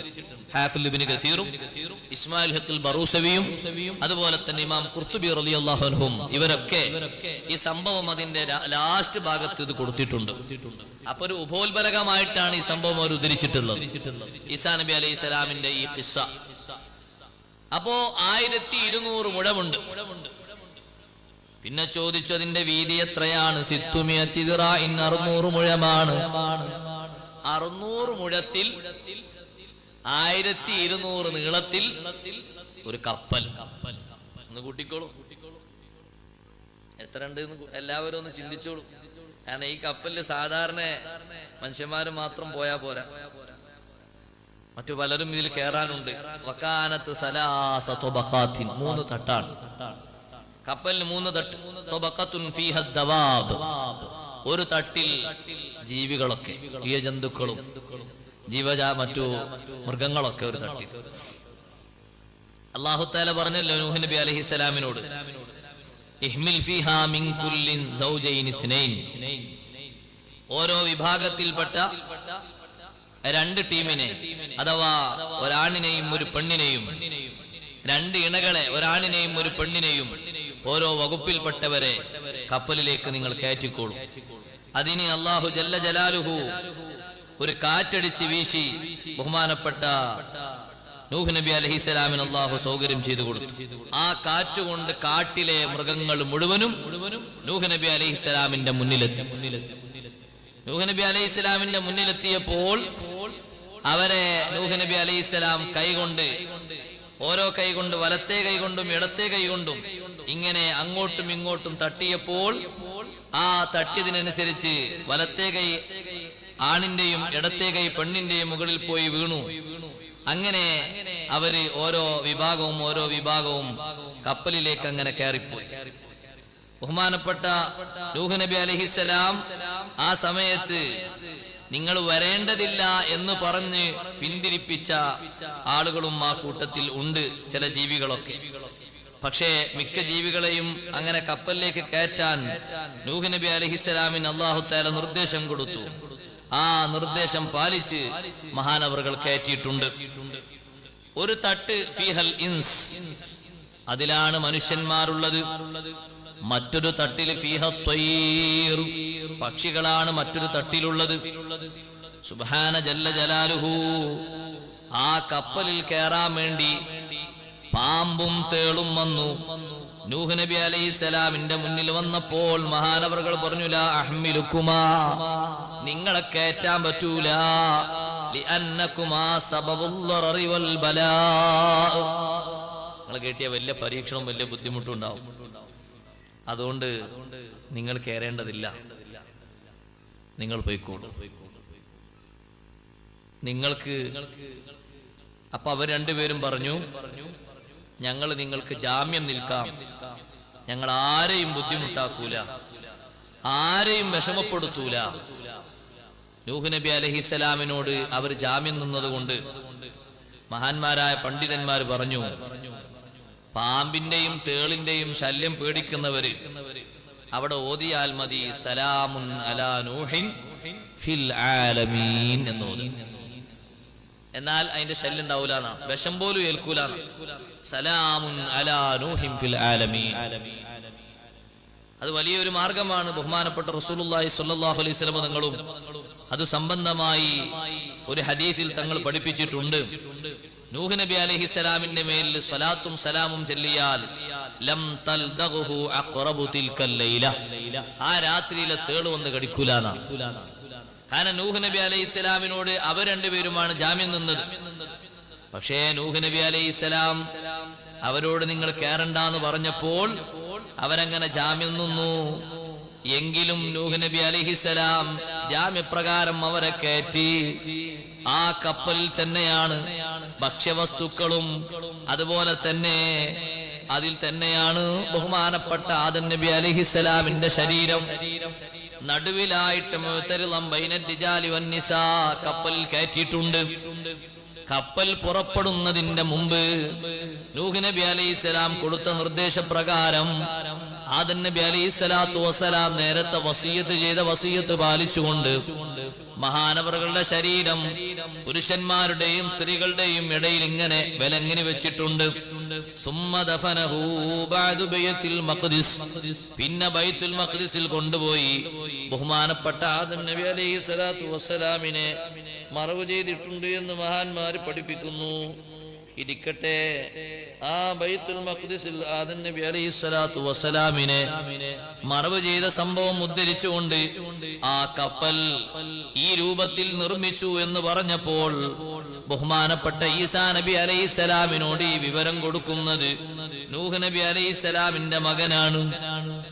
ആ മകന് ഈ വിവരമൊക്കെ കൊടുത്തപ്പോ കിട്ടേണ്ട വിവരം കിട്ടിയല്ലോ. അപ്പൊ കണ്ടു നിൽക്കുന്ന ആൾക്കാർ, ഈസാ നബിന്റെ അനുയായികൾ ചോദിച്ചു, ഞങ്ങള് നൂഹ് നബി അലൈഹിസ്സലാമിന്റെ മോനല്ലേ, പൊരെ കൊണ്ടുപോയിട്ടൊന്ന് സൽക്കരിക്കട്ടെ. അപ്പൊ ഈസാ നബി അലൈഹിസ്സലാം പറഞ്ഞു, അദ്ദേഹത്തിന് ദുനിയാവിൽ കിട്ടേണ്ട റിസ്ക്കൊക്കെ കഴിഞ്ഞിട്ടുണ്ട്. ദുനിയാവിൽ കിട്ടേണ്ട റിസ്ക് കഴിഞ്ഞിട്ടാണ് അദ്ദേഹത്തെ അല്ലാഹു തആല അങ്ങോട്ട് ആഖിറത്തിലേക്ക് ഉള്ള വാതിലായിട്ട് ഖബറിലേക്ക് ക്ഷണിച്ച് മരണം കൊടുത്തത്. ഇനി നിങ്ങളാരും സൽക്കരിക്കേണ്ട ആവശ്യമില്ല, നിങ്ങൾ മടങ്ങിക്കോളൂ എന്ന് ഈസാ നബി അലൈഹിസ്സലാം നിർദ്ദേശിച്ചു. അപ്പോൾ നേരത്തെ ഉള്ളതുപോലെ തന്നെ പൊട്ടിപ്പിളർന്നു വന്ന മൺകൂനയുടെ ഉള്ളിലേക്ക് ആ ശരീരം മടങ്ങുകയുണ്ടായി. കപ്പൽ യാത്ര തുടരുകയാണ്. കപ്പൽ നിർമ്മാണം നടന്ന ശേഷം ബഹുമാനപ്പെട്ട നൂഹ് നബി അലൈഹിസ്സലാമിന് യാത്ര പുറപ്പെടാനുള്ള ടൈം അല്ലാഹു സുബ്ഹാനഹു വ തആല അടയാളമാക്കി കൊടുത്തത് ജനങ്ങൾ പരിഹസിച്ച ഒരു വാക്കിൽ നിന്ന് തന്നെയാണ്. പലരും ചോദിച്ചു നൂഹ് നബിയോട്, വെള്ളം എവിടുന്നാണ്, എങ്ങനെയാണ് കപ്പലോട്ടുന്നത്? നൂഹ് നബി അലൈഹിസ്സലാമിനെ അവർ കളിയാക്കി. ഏത് അടുപ്പിൽ നിന്നാണ് വെള്ളം വരിക എന്നവർ ചോദിച്ചു. അപ്പോൾ അല്ലാഹു തആല അതിനെപ്പറ്റി പറഞ്ഞു, ഹത്താ ഇദാ ജാ അംറുനാ, നമ്മുടെ തീരുമാനം വന്നു ആ കപ്പൽ ചലിക്കണമെന്ന്. വഫാറത്തൻ നൂർ, അപ്പോൾ ആ അടുപ്പ് പൊട്ടിയൊഴുകി, ആ അടുപ്പിൽ നിന്ന് വെള്ളം പൊട്ടിയൊഴുകി. ഏതാണ് അടുപ്പ്? അടുപ്പ് കൊണ്ട് ഉദ്ദേശിക്കുന്നത് വജുഹുൽ അർളി. 7 അഭിപ്രായങ്ങൾ ആ വിഷയത്തിലുണ്ടെന്ന് ഇമാം ഖുർത്തുബി തങ്ങൾ പറയുന്നു. ഭൂമിയുടെ ഉപരിഭാഗത്തിൽ നിന്ന് വെള്ളം പൊട്ടി വന്നു അല്ല, നൂഹ് നബി അലൈഹിസ്സലാമിന്റെ വീട്ടിലെ അടുപ്പാണത് കൊണ്ട് ഉദ്ദേശം. വകാന തന്നൂറം മിൻ ഹിജാറ, കല്ലുകൊണ്ടുണ്ടാക്കിയ ഒരു അടുപ്പായിരുന്നു. അതിൽ നൂഹ് നബി അലൈഹിസ്സലാമിനോട് വിശ്വാസം കുറഞ്ഞ ഭാര്യ, ആ ഭാര്യ ആ അടുപ്പിൽ നിന്ന് വെള്ളം പൊട്ടി ഒഴുകിയപ്പോൾ വന്ന് വിവരം പറഞ്ഞു. അതേ, അടുപ്പിൽ നിന്ന് ഇതാ വെള്ളം പൊട്ടി ഒഴുകുന്നുണ്ട്. വെള്ളം കണ്ടു കഴിഞ്ഞാൽ പറയണമെന്ന് നൂഹ് നബി അലൈഹിസ്സലാം നിർദ്ദേശം കൊടുത്തിരുന്നു. ഫർകബ് അൻത വസ്ഹാബുക, നിങ്ങളും നിങ്ങളുടെ അനുയായികളും കപ്പലിൽ കയറിക്കോളൂ, വെള്ളം പൊട്ടി ഒഴുകിയിട്ടുണ്ട്. അപ്പോൾ മഹാനവറുകൾ പറഞ്ഞു, ജാഅ വഅദു റബ്ബി ഹഖ്ഖാ, എന്റെ റബ്ബനോട് പറഞ്ഞ വാഗ്ദാനം സത്യമായി വന്നിരിക്കുന്നു. റബ്ബനോട് പറഞ്ഞത് വഫാറത്തന്നൂർ, ആ നിശ്ചിത അടുപ്പിൽ നിന്ന് വെള്ളം പൊട്ടി ഒഴുകുമെന്നല്ലേ? അതേ, വെള്ളം പൊട്ടി ഒഴുകിയിട്ടുണ്ട്. നൂഹ് നബി അലൈഹിസ്സലാം കപ്പലിലേക്ക് ആൾക്കാരെ കയറ്റുകയാണ്. എല്ലാ ഭാഗത്തും ഒരുപോലെ ഒറ്റയടിക്ക് വെള്ളം പൊട്ടി ഒഴുകിയതല്ല. വെള്ളം ഇങ്ങനെ പൊട്ടി ഒഴുകുമ്പോൾ കപ്പലിന്റെ അടിയിലൂടെ വെള്ളം വന്ന് കപ്പൽ മുകളിലാകും. അതിനു മുമ്പ് കയറാൻ വേണ്ടി പറയുകയാണ്. വിശ്വസിച്ചവരല്ലാതെ മറ്റാർക്കും കപ്പലിലേക്ക് പെർമിഷൻ ഇല്ല. വിശ്വസിച്ചവരാണെങ്കിലോ വമാ ആമന മഅഹു ഇല്ലാ ഖലീൽ, വളരെ തുച്ഛം ആളുകളല്ലാതെ നൂഹ് നബി അലൈഹിസ്സലാമിനോടുകൂടെ വിശ്വസിച്ചവരില്ല. അതെ, 80 ആളുകളാണെന്ന അഭിപ്രായത്തെ ബലപ്പെടുത്തിയിട്ടുണ്ട് പലരും. അതിലധികമുണ്ടെന്ന് പറഞ്ഞിട്ടുണ്ട്.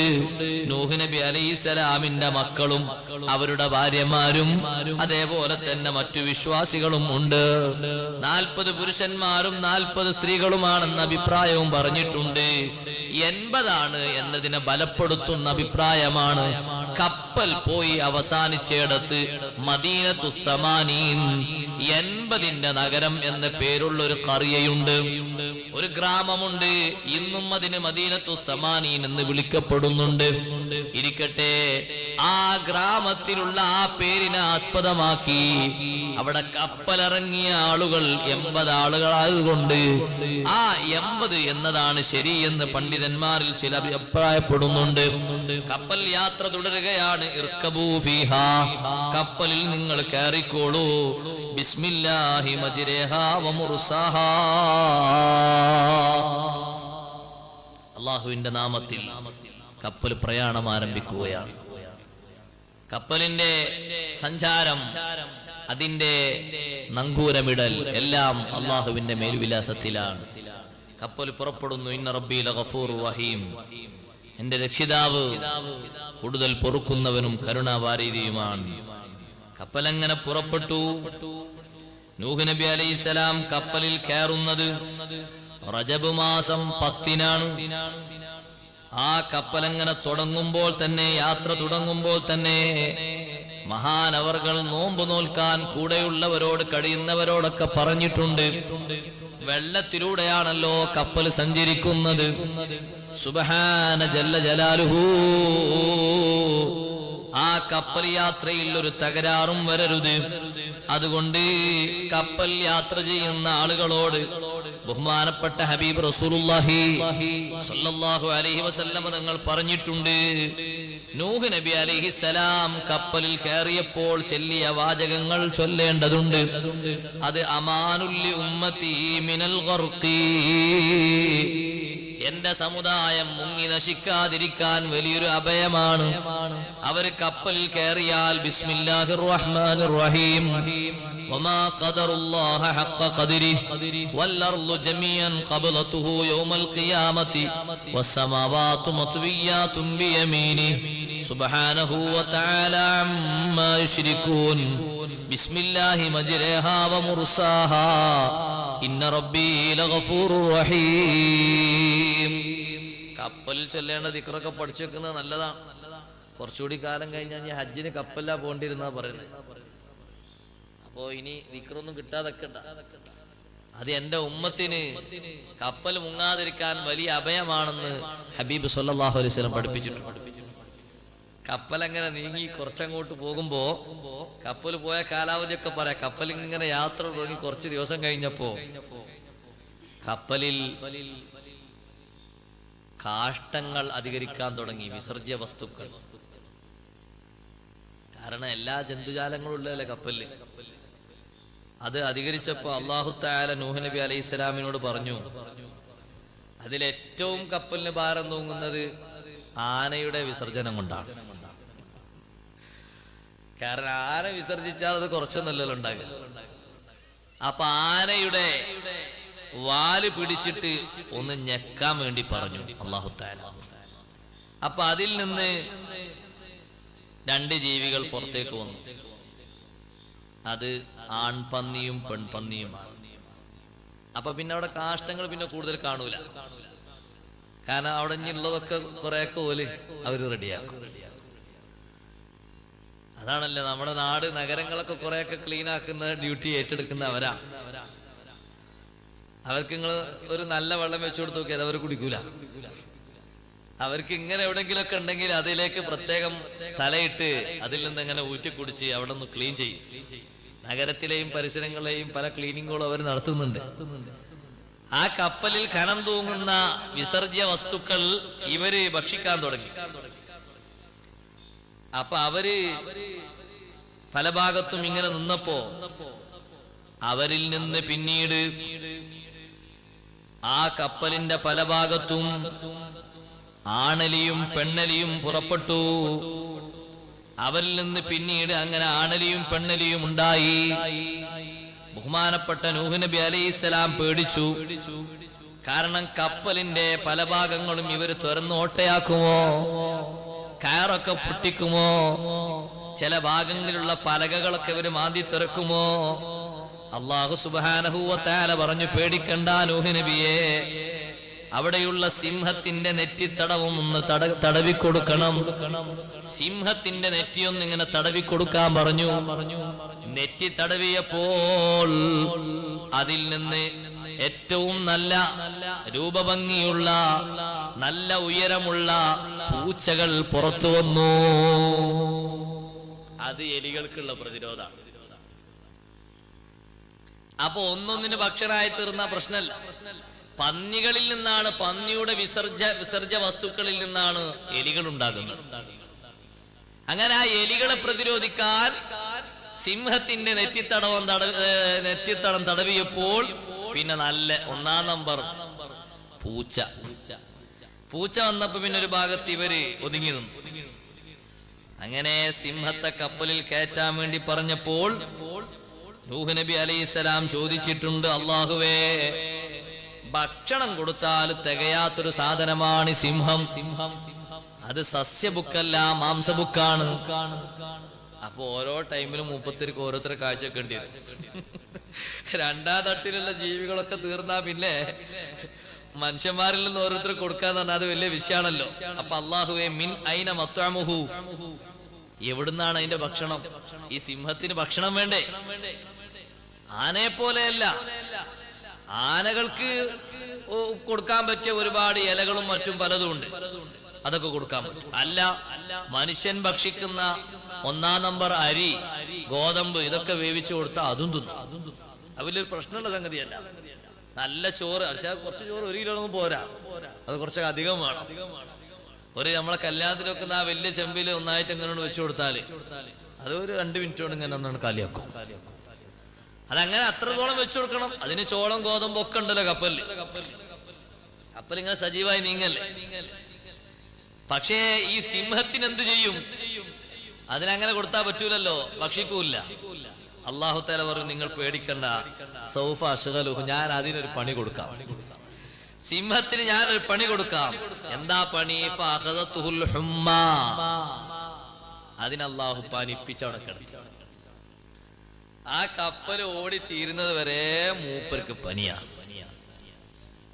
മൂപ്പർക്ക് അവിടെ പനിയില്ലെങ്കിൽ വലിയ പ്രശ്നമാണ്. അപ്പുറത്തുള്ള ജീവജാലങ്ങൾക്കൊക്കെ അത് വലിയ കേടാ. അതുകൊണ്ട് അല്ലാഹു തആല പനി കൊടുത്തു. ഇബ്നു അബ്ബാസ് റളിയല്ലാഹു അൻഹു പറയുന്നു, മൃഗങ്ങളെ കൂട്ടത്തിൽ നിന്ന് ആദ്യമായി ബഹുമാനപ്പെട്ട നൂഹ് നബി അലൈഹിസ്സലാം കപ്പലിലേക്ക് കയറ്റിയത് 1-ാം നമ്പർ തത്തയാണ്. അവസാനമായി കപ്പലിലേക്ക് കയറ്റിയത് കഴുതയാണ്. കപ്പലിലേക്ക് അതങ്ങനെ കയറിയപ്പോൾ കഴുത കയറാൻ വേണ്ടി തുടങ്ങുമ്പോ കഴുത എത്രയായിട്ട് ഇങ്ങോട്ട് കയറി കിട്ടുന്നില്ല. ആ കഴുതന്റെ വാലിന് തൂങ്ങിയിട്ടുണ്ട് ഇബിലീസ്. ഇബിലീസ് ഒരു ചാൻസ് നോക്കാം. കഴുതന്റെ വാലുമ്പല് മുക്കിങ്ങനെ കെട്ടുപിഴഞ്ഞ് കിടക്കുക. അപ്പൊ എത്രയായിട്ട് ഇങ്ങോട്ട് കയറിക്കോളൂ എന്ന് പറഞ്ഞിട്ട് കയറണ്ടേ. അപ്പൊ അവസാനം നൂഹ് നബി അലൈഹിസ്സലാം പറഞ്ഞു, ഇതിങ്ങനെ പിടച്ചു കളിക്കുമ്പോ ഉദ്ഖുൽ വഇൻ കാന മഅക ശൈത്താൻ, നിന്റെ കൂടെ ശൈത്താൻ ഉണ്ടെങ്കിൽ ശരി ഇങ്ങോട്ട് കയറിക്കൂടുന്ന് പറഞ്ഞു. അപ്പൊ മൂപ്പർ സുഖമായിട്ട് ഇങ്ങോട്ട് കയറി. ഇബ്ലീസിനോട് വെച്ച് നീ എന്തിനു വന്നതാ? അല്ല ഞാനും ഇല്ലെങ്കിൽ പിന്നെ ഈ കപ്പൽ ഇങ്ങനെ പോകുന്നതിന് അർത്ഥമല്ല, ഞാനും വേണ്ടേ, ഞാനൊരു ചാൻസ് നോക്കിയെന്നാണ്. അപ്പൊ എനിക്ക് കിട്ടിയ ചാൻസ് ഇതായതപ്പോ ലാസ്റ്റ് പോയിന്റിൽ നിങ്ങൾ കയറ്റിയത് കഴുതയല്ലേ, കഴുതമ്മൽ തൂങ്ങിയതാണ്. അങ്ങനെ അയാളും അതിന്റെ ഉള്ളിൽ കയറിയിട്ടുണ്ട്. ബഹുമാനപ്പെട്ട നൂഹ് നബി അലൈഹിസ്സലാം മഹാനവറുകളുടെ കൂടെ 2 പ്രകാശിക്കുന്ന തിരികൾ ഉണ്ടായിരുന്നു. വാഹിദത്തുൻ മക്കാന ശംസ് വല്ലുഖ്റാ മക്കാനൽ ഖമർ. ഒന്ന് സൂര്യന്റെ സ്ഥാനത്തും മറ്റൊന്ന് ചന്ദ്രന്റെ സ്ഥാനത്തും. ഒന്ന് പകൽ വെളിച്ചം പോലെ നല്ല പ്രകാശമുള്ളതാണ്, മറ്റൊന്ന് രാത്രിയുടെ കറുപ്പ് പോലെ നല്ല കറുപ്പുള്ളതുമാണ്. എന്തിനാ ഇത് പിടിച്ചിരിക്കുന്നതെന്നറിയുമോ? അതുകൊണ്ട് നിസ്കാരത്തിന്റെ സമയങ്ങൾ മഹാനവറുകൾ മനസ്സിലാക്കും. എങ്ങനെ ഫൈദാ അംസൗ വലബ സവാദു ഹാദിഹി ബയാല ഹാദിഹി, ഈ വെളുത്തതിന്റെ നിറം രാത്രിയായി കഴിഞ്ഞാൽ കുറച്ച് മങ്ങിപ്പോകും. അതേ പകലായി കഴിഞ്ഞാൽ കറുപ്പിന്റെ വെളുപ്പ്, കറുപ്പിന്റെ നിറം കുറച്ച് അധികരിച്ചു പോകും. അങ്ങനെ സമയങ്ങൾ കണക്കാക്കി സംവിധാനങ്ങൾ അന്നങ്ങനെയാണ്. സമയങ്ങൾ കണക്കാക്കി ബഹുമാനപ്പെട്ട നൂഹ് നബി അലൈഹിസ്സലാം കപ്പൽ യാത്ര തുടങ്ങുമ്പോ മറ്റൊരു രംഗമാണ് പിന്നെ കാണുന്നത്. വഹിയ തജ്രീ ബിഹിം ഫീ മൗജിൻ കൽ ജിബാൽ, അടുപ്പിൽ നിന്ന് ഇണപൊട്ടി ഒഴുകിയ വെള്ളം പർവ്വത സമാനമായ തിരമാലകൾ വീശുന്നുണ്ട്, അടിച്ചു വീശുന്നുണ്ട്. ആ തിരമാലകൾ വകഞ്ഞു മാറ്റിയിട്ട് കപ്പലങ്ങനെ നീങ്ങുന്നു. അപ്പോഴാണ് തന്റെ പുത്രനെ കാണുന്നത്. വനാദാ നൂഹുൻ ഇബ്നഹു, നൂഹ് നബി അലൈഹിസ്സലാം മകനെ വിളിച്ചു. വകാന ഫീ മഅസിലിൻ, ആ മകൻ ബാപ്പാന്റെ ദീനിൽ നിന്ന് അകലെയായിരുന്നു. ഫീ മഅസിലിൻ, അകലെ. എന്തിൽ നിന്ന് അകലെ? മിൻ ദീനി അബീഹി, ബാപ്പയുടെ ദീൻ ഉൾക്കൊള്ളുന്നതിൽ നിന്ന് അകലെ നിന്ന മകനാണ്. പക്ഷേ ആ മകൻ സ്വകാര്യമായിട്ടാണ് വിശ്വാസം കൊണ്ട് നടന്നത്. ബാപ്പയുടെ മുന്നിൽ ആ മകൻ ഒരു ഇസ്ലാമിന്റെ കാഴ്ചപ്പാട് വെച്ചിരുന്നു, ഉള്ളിൽ കുഫിരിയത്തായിരുന്നു. നൂഹ് നബി അലൈഹിസ്സലാം ആ മകനെ പറ്റി മുഅ്മിനാണെന്ന് ധരിച്ചിരുന്നു. പക്ഷേ കപ്പലിൽ നിന്ന് അകന്നു പോകുന്നത് കണ്ടപ്പോൾ വിശ്വസിച്ചുകൊണ്ട് കപ്പലിലേക്ക് കയറാൻ വിളിക്കുന്നു. യാ ബുനയ്യർകം മഅനാ വലാ തകും മഅൽ കാഫിരീൻ, കുഞ്ഞുമോനെ നമ്മളോടൊപ്പം കപ്പലിൽ കയറിക്കോളൂ, നീ നിഷേധികളെ കൂട്ടത്തിൽ പോയി കൂടണ്ട.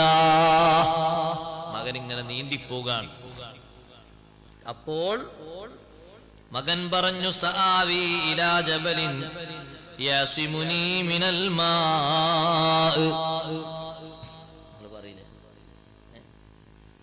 ഞാൻ തുടങ്ങിയിട്ടേ ഉള്ളൂ കേട്ടോ. എവിടെങ്കിലും ഒരു വഖഫിൽ നമുക്ക് എത്തിക്കണം. ഒരു 5 മിനിറ്റ് എത്രയാണോ? കുറഞ്ഞ നേരം നമ്മളെ അബ്ദുറഹ്മാൻ മാഷ് സംസാരിക്കുന്നുണ്ട്, സുപ്രധാനമായ വിഷയം. അസ്സലാമു അലൈക്കും. പ്രിയമുള്ള സുഹൃത്തുക്കളെ, പ്രഭാഷണത്തിൻ്റെ ഇടയിൽ കയറി സമയം കളയുന്നില്ല. അൽഹംദുലില്ലാഹ്, പ്രഭാഷണ പരമ്പരയുടെ 3 ദിവസം നമ്മൾക്ക് കഴിഞ്ഞു. 4 വർഷമായി നമ്മളുടെ ഈ പ്രഭാഷണം പഞ്ചദിന രൂപത്തിൽ തുടങ്ങിയിട്ട്. അതിൻ്റെ മുന്നേ തന്നെ മസൂദ് സഖാഫിയുടെ പ്രഭാഷണം നമ്മുടെ നാട്ടിൽ ആരംഭിച്ചിട്ടുണ്ട്. അൽഹംദുലില്ലാഹ്, നമ്മുടെ ദീനി പ്രവർത്തന മേഖലയിൽ എപ്പോഴും ഈ പ്രഭാഷണ പരിപാടികളൊക്കെ നല്ല നിലക്ക് തന്നെ, മികച്ച നിലക്ക് തന്നെ നമ്മൾ പ്രവർത്തനം നടത്തിയിട്ടുണ്ട്. അൽഹംദുലില്ലാഹ് ഈ വർഷം ദഅവ എന്ന പൂർണ്ണമായും അതിൻ്റെ അർത്ഥത്തിൽ തന്നെ എന്നുള്ള ലക്ഷ്യത്തിലാണ് നമ്മൾ ഈ വർഷം നടത്തിയിട്ടുള്ളത്. എല്ലാ വർഷവും അങ്ങനെ തന്നെയാണ്. എന്നാലും പിന്നിൽ നമ്മൾ ചിലപ്പോഴൊക്കെ മദ്രസയോ അല്ലെങ്കിൽ മദ്രസയുടെ മുകളിലുള്ള വർക്കോ തുടങ്ങി ഒരുപാട് കാര്യങ്ങൾ നമ്മൾ ഇത്തരം വിഷയങ്ങളൊക്കെ നമ്മൾ പറയാറുണ്ട്. എല്ലാ ആളുകളും അകമഴിഞ്ഞ് ആ വിഷയത്തിൽ ഏറെ സഹായിക്കാറുമുണ്ട്. അതിൻ്റെ ഫലം നമ്മളിവിടെ കാണുകയും ചെയ്തിട്ടുണ്ട്.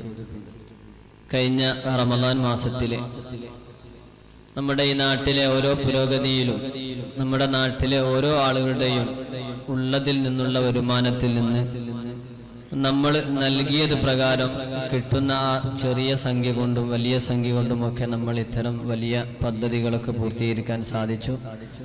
റമദാനിൽ നമ്മളൊരു പുതിയ പദ്ധതി ഈ വർഷം പ്രഖ്യാപിക്കുകയുണ്ടായി. നമ്മുടെ ഓരോരുത്തരുടെയും വരുമാന പരിധിയിൽ നിന്ന് എത്രയാണോ നിങ്ങൾക്ക് കിട്ടുന്ന വരുമാനം അതിൽ നിന്നൊരു വിഹിതം നമ്മുടെ ഈ സ്ഥാപനത്തിന്റെ നടത്തിപ്പിന് വേണ്ടിയിട്ട് നൽകണമെന്ന് നമ്മൾ പറഞ്ഞപ്പോൾ ഈ നാട്ടിലുള്ള മുഴുവൻ ആളുകളും വലിയ വലിയ സംഖ്യകൾ തന്ന് മാസത്തിൽ നമ്മുടെ ഈ സ്ഥാപനത്തെ സഹായിച്ചുകൊണ്ടിരിക്കുന്നുണ്ട്. 1000 രൂപയും 700 രൂപയും അതുപോലെ തന്നെ 750, 600, 500, 300, 400 ഇങ്ങനെ തുടങ്ങിയിട്ട് വലിയ സംഖ്യകൾ തന്നെ ഈ സ്ഥാപനത്തെ അകമഴിഞ്ഞ് സഹായിക്കുകയാണ്. എന്ത് പറഞ്ഞാലും ഈ ജനങ്ങളുടെ പാവപ്പെട്ട നിത്യ തൊഴിലെടുക്കുന്ന വളരെ പ്രയാസപ്പെട്ട് ജീവിക്കുന്നവരൊക്കെ നമ്മുടെ സ്ഥാപനത്തിന് അകമഴിഞ്ഞ് സഹായിക്കാറുണ്ട്. ആ ഒരു ഇഖ്ലാസുള്ള സംഭാവനയാണ് നമ്മുടെ ഈ സ്ഥാപനത്തിന്റെ പൂർണ്ണമായ വരുമാന മാർഗവും.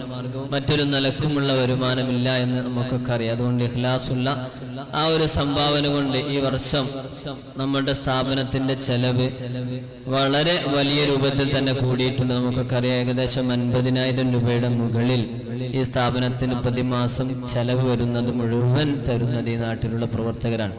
അപ്പൊ അതുകൊണ്ട് ഈ വർഷം എല്ലാ വർഷവും നമ്മൾ ഓരോ ദിവസത്തെ പരിപാടി പ്രത്യേകം 5 ടീമിനെ ഏൽപ്പിച്ച് ഓരോരുത്തർ 1000, 1500 ഒക്കെ എടുത്തിട്ടായിരുന്നു നമ്മുടെ ഈ പരിപാടി നടത്തിയിരുന്നത്.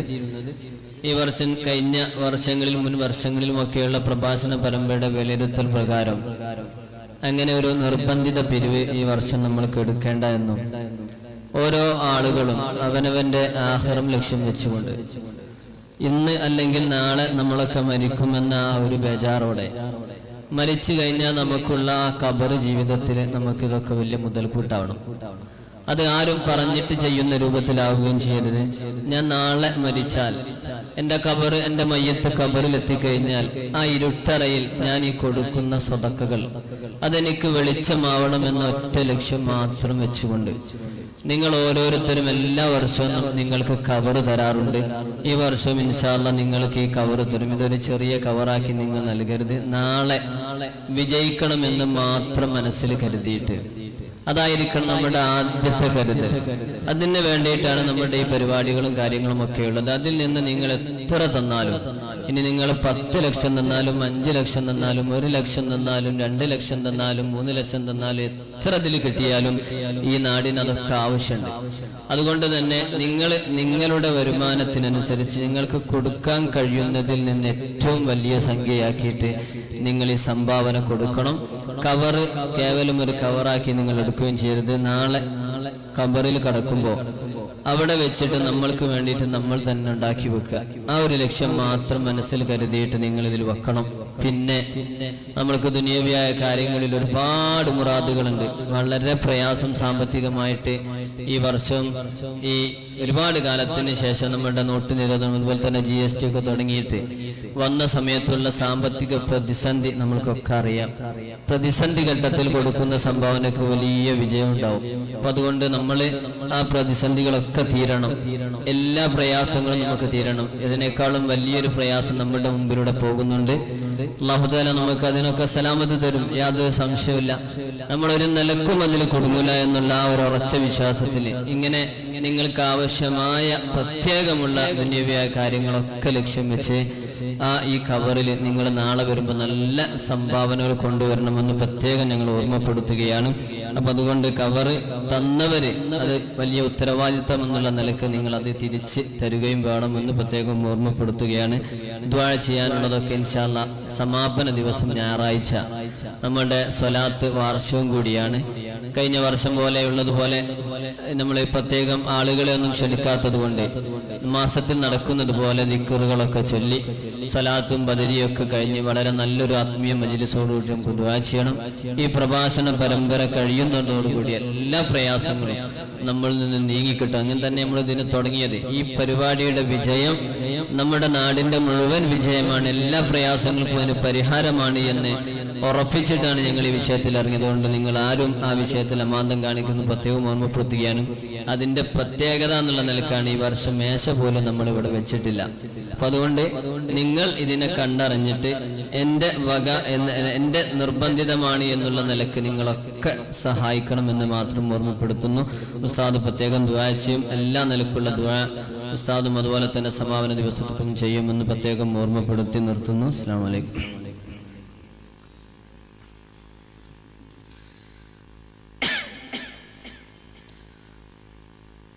നൂഹ് നബി അലൈഹിസ്സലാം കപ്പലിൽ പുറത്തേക്ക് നോക്കുന്ന സമയത്ത് മകനെ കണ്ടു. മകനെ വിളിച്ചു. വകാന ഫീ മഅസിലിൻ യാ ബുനയ്യ ഇർകം മഅനാ. അവിടെ ഒരു പ്രധാനപ്പെട്ട വിഷയം നമ്മെ എല്ലാവരെയും ഓർമ്മപ്പെടുത്തുകയാണ്. ബാപ്പയെ അനുസരിക്കാതെ മുന്നോട്ട് നീങ്ങുന്ന മകനെയും വിളിക്കുന്ന ശൈലി യാ ബുനയ്യ എന്നാണ്. എന്റെ പൊന്നുമോനെ കപ്പലിൽ കയറിക്കോ. ആ മകന്റെ പേരല്ല ബഹുമാനപ്പെട്ട നൂഹ് നബി അലൈഹിസ്സലാം വിളിച്ചത്. അനുസരണക്കേട് ആരിൽ നിന്നെങ്കിലും നമുക്ക് രൂപപ്പെടുന്നുവെങ്കിൽ നമ്മൾ അവനെ വിളിക്കാൻ ഏറ്റവും ഇഷ്ടത്തോടെ ശീലമാക്കിയ പേര് വിളിച്ചുകൊണ്ട് ആ കുട്ടിയോട് കാര്യങ്ങൾ ധരിപ്പിക്കണം. കാരണം ആ പേര് വിളിക്കുമ്പോ അത് ഒരു ഓമനത്വം എല്ലാ കാലത്തും തുളുമ്പുന്ന ഒരു പേരാണ്. ആ പേരിട്ട് വിളിക്കുമ്പോൾ ആ പേരിന്റെ പിന്നിൽ ഒരു വല്ലാത്തൊരു വശീകരണ ശക്തിയുണ്ട്. അതുകൊണ്ട് തന്നെ അംഗീകരിക്കുകയും സ്വീകരിക്കുകയും ചെയ്യും. അതാണ് എല്ലാവരും ഇനി ഒരു പേരുമില്ലെങ്കിൽ മോനെ എന്ന് വിളിക്കുമ്പോഴേക്ക് എത്ര വലിയ ആളും വലിയ പ്രായമുള്ള ആളും ഓടി വരാനുള്ളതിന്റെ കാരണം അതാണ്. യാ ബുനയ്യ ഇർകം മഅനാ വലാ തകും മഅൽ കാഫിരീൻ. ആ സമയത്ത് മകൻ പറഞ്ഞു സആവി ഇലാ ജബലി യഅസിമുനി മിനൽ മാ. വെള്ളം എത്താത്ത ഒരു പർവ്വതം അപ്പുറത്ത് ഞാൻ കാണുന്നുണ്ട്. ഞാൻ ആ പർവ്വതത്തിലേക്ക് മടങ്ങിക്കൊള്ളാം. സആവി ഇലാ ജബലിൻ. അവിടെ അതാ ഒരു പർവ്വതം കാണുന്നുണ്ട്. യഅസിമുനി മിനൽ മാ. അതിന്റെ മുകളിലേക്ക് ഈ വെള്ളം ഒരു പക്ഷേ എത്തിയില്ലെന്ന് വരാം. ഞാൻ അങ്ങോട്ട് മടങ്ങിയേക്കാം. ഖാല നൂഹ് നബി അലൈഹിസ്സലാം പറഞ്ഞു ലാ ആസിമൽ യൗമ മിൻ അംരില്ലാഹ്. ലാ ആസിമൽ യൗമ മിൻ അംരില്ലാഹ്. അല്ലാഹുവിന്റെ തീരുമാനത്തിൽ നിന്ന് ഇന്ന് ഒരാൾക്കും സുരക്ഷിതത്വം ലഭിക്കൂല. ഇല്ലാ മർ റഹിം. അല്ലാഹു സുരക്ഷിതത്വം നൽകുന്ന അവന്റെ കരുണ നൽകുന്ന മുഅ്മിനുകൾക്കല്ലാതെ മറ്റൊരാൾക്കും ഇന്ന് സുരക്ഷിതത്വം നൽകൂല. ഈ സംഭാഷണം പൂർത്തിയാകുന്നതിന്റെ മുമ്പ് ഹത്താ ജാഅത്ത് മൗജത്തുൻ അദീമാ. ഒരു വലിയ വൻ തിരമാല വന്നു. ഫൽതഖമഹു ഹുവ വഫറസഹു. കുതിരയെയും മകനെയും മുടുങ്ങിപ്പോയി. വഹീല ബൈനഹു വബൈന നൂഹ്. മകന്റെയും നൂഹ് നബി അലൈഹിസ്സലാമിന്റെയും ഇടയിൽ വല്ലാത്ത മറയിട്ടുപോയി. വഹാല ബൈനഹുമൽ മൗജ്. അവർക്കിടയിൽ വൻ തിരമാല മറയിട്ടു. പിന്നെ നൂഹ് നബി അലൈഹിസ്സലാം മകനെ കാണുന്നില്ല. ഫകാന മിനൽ മുഗ്റഖീൻ. ആ മകനതാ മുങ്ങി നശിച്ചവരുടെ കൂട്ടത്തിൽ പെട്ടുപോയിട്ടുണ്ട്. മകൻ ചൂണ്ടിക്കാണിച്ച പർവ്വതം തൂരിസീന പർവ്വതമാണെന്ന് ചില റിപ്പോർട്ടിൽ വന്നിട്ടുണ്ട്. ഇരിക്കട്ടെ സഹോദരങ്ങളെ. അതുപോലെ പിൽക്കാലത്ത് മഴയ്ക്ക് ശക്തി കൂടിയിട്ട് ജലപ്രളയം വരാതിരിക്കാൻ രാജാവായ റബ്ബ് തആല, രാജാക്കളിൽ ഏറ്റവും വലിയ രാജാവായ മലിക്കുൽ മുലൂക്കായ അല്ലാഹു ജല്ല ജലാലു ഒരു മലക്കിനെ പ്രത്യേകം നിയന്ത്രണം ഏൽപ്പിച്ചിട്ടുണ്ട്, ഹിഫ്ള് ഏൽപ്പിച്ചിട്ടുണ്ട്. പരിധി വിട്ടെങ്ങാനും മഴ പെയ്ത് കളഞ്ഞാൽ, പതേ സംഭവം ഭൂമിയിൽ വന്നാൽ നമുക്കിനി അത്തരത്തിലുള്ള വിഷയങ്ങൾ ആവർത്തിച്ചു വരാതിരിക്കാൻ ഒരു മലക്കിനെ അള്ളാഹു ചുമതലപ്പെടുത്തിയിട്ടുണ്ട് എന്നിമാം ഖുർത്തുബി തങ്ങൾ വിശദീകരിക്കുന്നു. ആ കൂട്ടത്തിൽ ഈ ഒരു മകൻ മാത്രമല്ല, നൂഹ് നബി അലൈഹിസ്സലാമിനെ അവിശ്വസിച്ചൊരു ഭാര്യയുണ്ട്. എങ്ങനെയാണ് ആ ഭാര്യയിൽ അവിശ്വാസം വന്നത്? നൂഹ് നബി അലൈഹിസ്സലാമിനെ അവിശ്വസിച്ച ഭാര്യയെ പറ്റി അള്ളാഹു പറയുന്നുണ്ട്. ലൂത്ത് നബി അലൈഹിസ്സലാമിനെ അവിശ്വസിച്ച ഭാര്യയെ പറ്റി ഖുർആനിൽ പറയുന്നുണ്ട്. ഫഖാനതാഹുമാ, അവർ രണ്ടുപേരും ഭർത്താക്കന്മാരെ വഞ്ചിച്ചു. വഞ്ചന നടത്തി എന്ന് പറഞ്ഞാൽ വേശ്യാവൃത്തി ചെയ്തു എന്നല്ല. അങ്ങനെ ഒരിക്കലും നിനക്കാനും ചിന്തിക്കാനും പറ്റൂല. വിശ്വാസരാഹിത്യത്തിന്റെ വർത്തമാനങ്ങൾ പറഞ്ഞു അവിശ്വാസികളെ സുഖിപ്പിച്ചു, സന്തോഷിപ്പിച്ചു. അടുപ്പിൽ നിന്ന് വെള്ളം പൊട്ടി ഒഴുകിയപ്പോ നൂഹ് നബി അലൈഹിസ്സലാമിനോട് വിവരം പറഞ്ഞ് നേരെ അപ്പുറത്ത് എന്നിട്ട് അവിശ്വാസികളോട് പറഞ്ഞു, വെള്ളം പൊട്ടി ഒഴുകുന്നതിന് മുമ്പ് ഭർത്താവിന് തീരെ സുഖല്ല, അയാളൊരു ഭ്രാന്തനാ തോന്നുന്നു. കപ്പലൊക്കെ അങ്ങനെ നിർമ്മിച്ചിട്ടുണ്ട്, വെള്ളം കാണാനില്ലല്ലോ. കപ്പലൊക്കെ നിർമ്മിച്ചു, വെള്ളം എവിടുന്നാ വരികയെന്നറിയില്ല. ഇനി അഥവാ ഏതെങ്കിലും അടുപ്പിൽ നിന്ന് വെള്ളം വന്നാൽ നിങ്ങൾക്ക് ഞാൻ മെസ്സേജ് തരാമെന്ന് പറഞ്ഞ് ഈ വെള്ളം അടുപ്പിൽ നിന്ന് വന്ന മെസ്സേജ് അവർക്ക് കൈമാറിയിട്ട് അവരെ രക്ഷപ്പെടുത്താനുള്ളൊരു പഴുതുകൂടി ആ ഭാര്യയിൽ നിന്നുണ്ടായി. അതാണ് ഖിയാനത്ത്. അല്ലാതെ മറ്റേതല്ല. ശരീര വിൽപ്പന നടത്തിയതോ ശരീരം സമർപ്പിച്ചതോ അല്ല. കാരണം ഹബീബ് സല്ലല്ലാഹു അലൈഹി വസല്ലം നിങ്ങൾ പറഞ്ഞിട്ടുണ്ട്, മാ ബഗത് ഇംറഅതു നബിയിൻ ഖത്തു സദഖ റസൂലുള്ളാഹി സ്വല്ലല്ലാഹു അലൈഹി വസല്ലം. ഒരു ഭാര്യയുടെയും ഒരു നബിയുടെയും ഭാര്യമാർ ഒരിക്കലും വേശ്യാവൃത്തി നടത്തിയിട്ടില്ല. അങ്ങനെ ഒരു സംഭവം ഉണ്ടായിട്ടില്ല. മറ്റേതെന്തായിരുന്നു? ലൂത്ത് നബി അലൈഹിസ്സലാമിന്റെ ഭാര്യ. ലൂത്ത് നബി അലൈഹിസ്സലാമിന്റെ സമൂഹത്തിന്റെ ദുഷ്പ്രവണതയിൽ ഇഷ്ടപ്പെട്ട് വീട്ടിൽ പുതുതായി വന്ന സുന്ദര കോമളന്മാരായ ഗസ്റ്റുകളെ സംബന്ധിച്ച് പിൻവാതിലൂടെ പോയിട്ട് അവർക്ക് വിവരം കൊടുത്തത് ആ പെൺകുട്ടിയാണ്, ആ ഭാര്യയാണ്.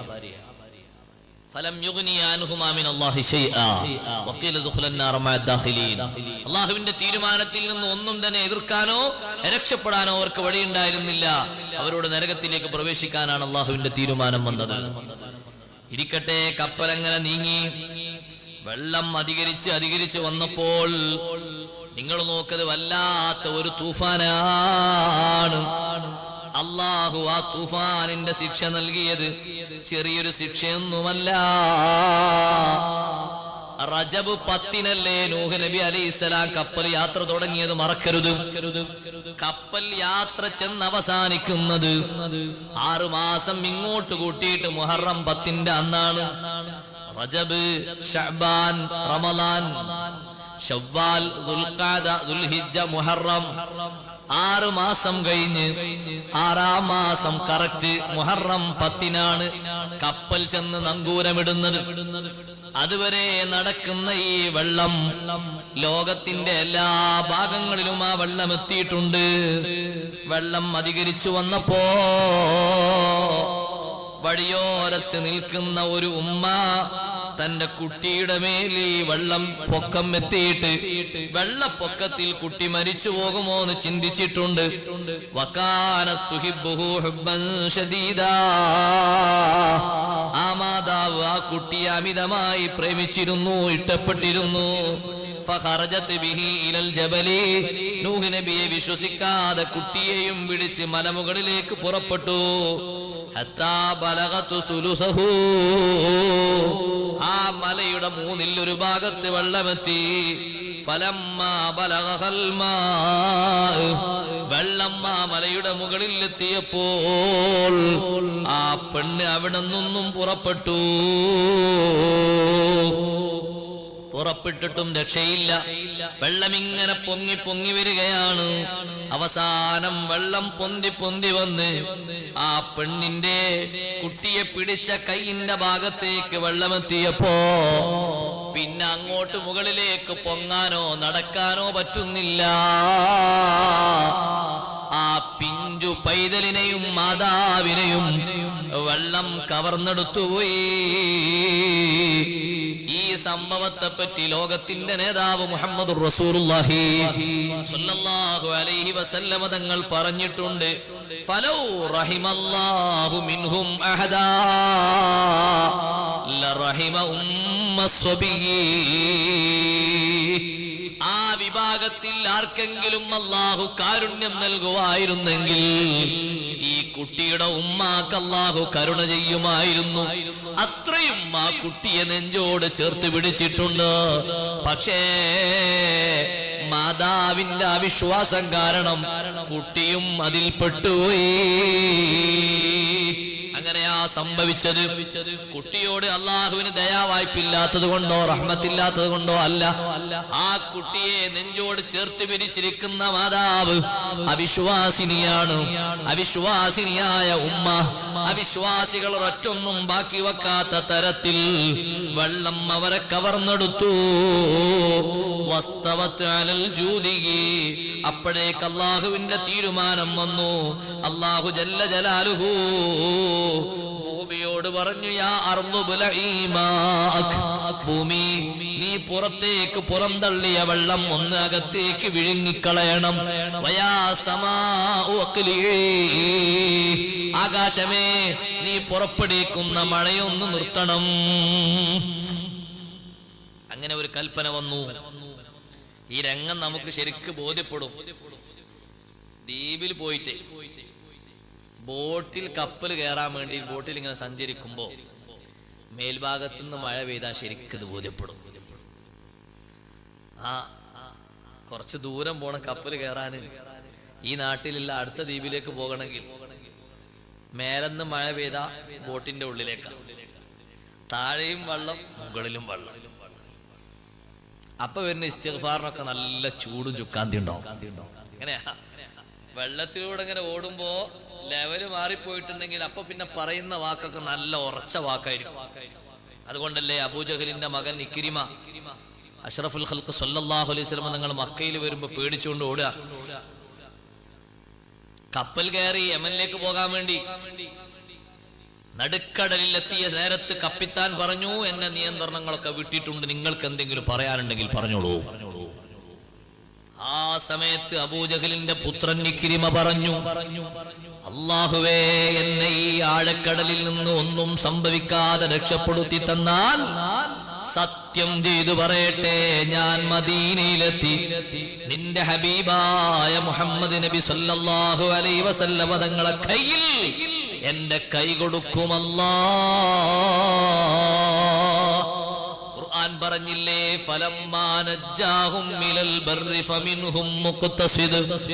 കടലിൽ നിന്ന് കരയിലേക്ക് അവരെ അല്ലാഹു രക്ഷപ്പെടുത്തിയപ്പോൾ ഫമിൻഹും മുഖ്തസിദ്, അവരിൽ നിന്ന് കൂറുപാലിച്ചവർ ഒരു വിഭാഗം മാത്രമാണ്.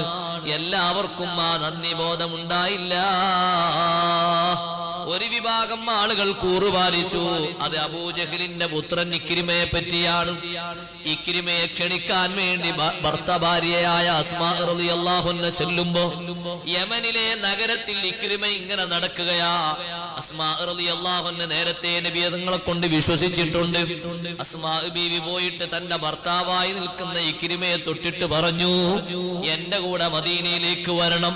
ഞാനോ, അതേ, നീ തന്നെ വരണം. നിനക്ക് മാപ്പുണ്ടെന്ന് ലോകത്തിന്റെ നേതാവ് ഹബീബ് റസൂലുള്ളാഹി സ്വല്ലല്ലാഹു അലൈഹി വസല്ലം പറഞ്ഞിട്ടുണ്ട്. ഇക്രിമ മദീനയിൽ വന്നു. ഹബീബ് സല്ലല്ലാഹു അലൈഹി വസല്ലം തങ്ങളെ കയ്യിൽ കൈ ഇങ്ങനെ കൊടുത്തപ്പോൾ ഇക്രിമ പറഞ്ഞു, ഞാൻ എന്റെ വാക്ക് പാലിച്ചു. ആ വാക്ക് പറഞ്ഞ ശേഷം കപ്പൽ ലെവലിലായി. പിന്നെ കാറ്റും കോളും വന്നിട്ട് കപ്പലിലേക്ക് വെള്ളം ഇരച്ചു കയറിയിട്ടില്ല. മദീനത്തെത്തിയിട്ട് നിന്റെ ഹബീബിന് എന്റെ കൈ ഞാൻ കൊടുക്കുമെന്ന് പറഞ്ഞപ്പോ കപ്പൽ ലെവലിൽ പോയി, യമൻ തീരത്തണഞ്ഞു പോയി. സുബ്ഹാന ജല്ല ജലാലുഹു. കപ്പൽ യാത്രയിലൂടെ അങ്ങനെ മുന്നിട്ട് പോയി. ആ കപ്പൽ ജൂദി പർവ്വതത്തിൽ നങ്കൂരമിട്ടു. അള്ളാഹുവിന്റെ നിർദ്ദേശം ആകാശത്തിനും ഭൂമിക്കും വന്നു. കപ്പൽ അങ്ങനെ നങ്കൂരമിടാൻ ജൂദി പർവ്വതം മാത്രം തെരഞ്ഞെടുക്കാനുള്ള കാരണം, ഓരോ പർവ്വതങ്ങളിലേക്കും അതിന്റെ വിഷയങ്ങൾ അള്ളാഹു സൂചിപ്പിച്ചു കൊടുത്തപ്പോൾ തവാല അൽ ജൂദി വഖലഅ. ജൂദി പർവ്വതം താങ്ങാൻ പറ്റുമോ എന്നറിയാതെ വിനയം കാണിച്ചപ്പോ നൂഹ് നബി അലൈഹിസ്സലാമിനെയും വിശ്വാസികളെയും ഏറ്റെടുക്കാൻ വിനയം കാരണം ആ പർവ്വതത്തിന് അല്ലാഹു അവസരം കൊടുത്തു. അങ്ങനെയാണല്ലോ വിനയമുള്ള ആളുകളൊക്കെ അവരെക്കാളും ബഹുമാനമുള്ളവരെ മുന്നിൽ ചെറുതാകുന്നത്. അതേ രൂപത്തിൽ ചെറുതായി കൊടുത്തു. ബാക്കിയുള്ള പർവ്വതങ്ങളെല്ലാം മുകളിലേക്ക് നിന്നപ്പോ ഞാൻ ഏറ്റെടുക്കാമെന്ന് പറഞ്ഞ് മേലോട്ട് നിന്നപ്പോ അള്ളാഹു സ്വീകരിച്ചില്ല. ഈ വിനയം കാണിച്ച പർവ്വതത്തിന്റെ നാമം വിശുദ്ധ ഖുർആനിൽ അള്ളാഹു സ്ഥിരപ്പെടുത്തി പോയി. വസ്തവത്തഅലൽ ജൂദി. ജൂദി പർവ്വതത്തിൽ അത് നങ്കൂരമിട്ടു. അങ്ങനെയാണ് വേണ്ടത്. ഓവർടേക്ക് ചെയ്യുന്നവർ ശരിക്കൊരു വിഷയം ശ്രദ്ധിക്കണം. പറയാൻ നേരല്ല, ഇമാം ഖുർത്തുബി തങ്ങൾ അവർ സൂചന നൽകിയോണ്ട് പറഞ്ഞ, മുന്നിൽ നടന്നു പോകാണ് ആര്? ചെറിയ വണ്ടിമേൽ ചെറിയ വാഹനത്തിൽ പാപ്പ പോകാൻ. ചെറിയ ഒരു വാഹനം കുട്ടിക്കോളും, ഡീസലും പെട്രോളും അടിക്കേണ്ടേ ഇല്ല. ഇടക്കിടക്ക് അവിടെ ഇവിടെ തുരുമ്പുണ്ട് നീക്കാൻ മാത്രം മതി. അങ്ങനത്തെ ഒരു സൈക്കിൾ വണ്ടി കൂട്ടി. അതിലാരാ പോകുന്നത്? ബാപ്പ പോക, വല്യപ്പ. ഇവന് ഹൈ ലെവൽ വാഹനത്തിൽ വരികയാണ്. മുന്നിലാരാ പോകുന്നത്? ബാപ്പ. ഷഡൻ ബ്രേക്ക്. എത്ര തിരക്ക് പിടിച്ച ഓട്ടാണെങ്കിലും ബാപ്പ പോട്ടെ. ബാപ്പ പോയി വീട്ടിലേക്കുള്ള വഴി ഇങ്ങനെ കടന്നാൽ പിന്നെ നീ അങ്ങ് പോയിക്കോ. ഹബീബ് മുഹമ്മദ് റസൂലുള്ളാഹി സ്വല്ലല്ലാഹു അലൈഹി വസല്ലം തങ്ങൾക്ക് ഒരു ഒട്ടകമുണ്ട്. തുസമ്മ അൽ അൽബാ. അൽബാ എന്ന പേരുള്ള ഒട്ടകം. ആ ഒട്ടകത്തിനെ ഓവർടേക്ക് ചെയ്യാറില്ല. വകാനത്തില തുസ്ബഖു. സ്വഹീഹുൽ ബുഖാരിയിലെ ഹദീസാണ്. ആ ഒട്ടകത്തെ ആരും മറികടക്കാറില്ല. തങ്ങളെ ഒട്ടകം മുന്നിൽ പോകുമ്പോ ഏത് സ്വഹാബി വന്നാലും, ഏത് പണക്കാരൻ വന്നാലും, ഏത് പ്രമാണി വന്നാലും പിന്നാലെ പിന്നാലെ പോകും. ഒരു അഅറാബി ഒരു ദിവസം ആ ഒട്ടകത്തെ മുന്നിൽ കടന്നപ്പോ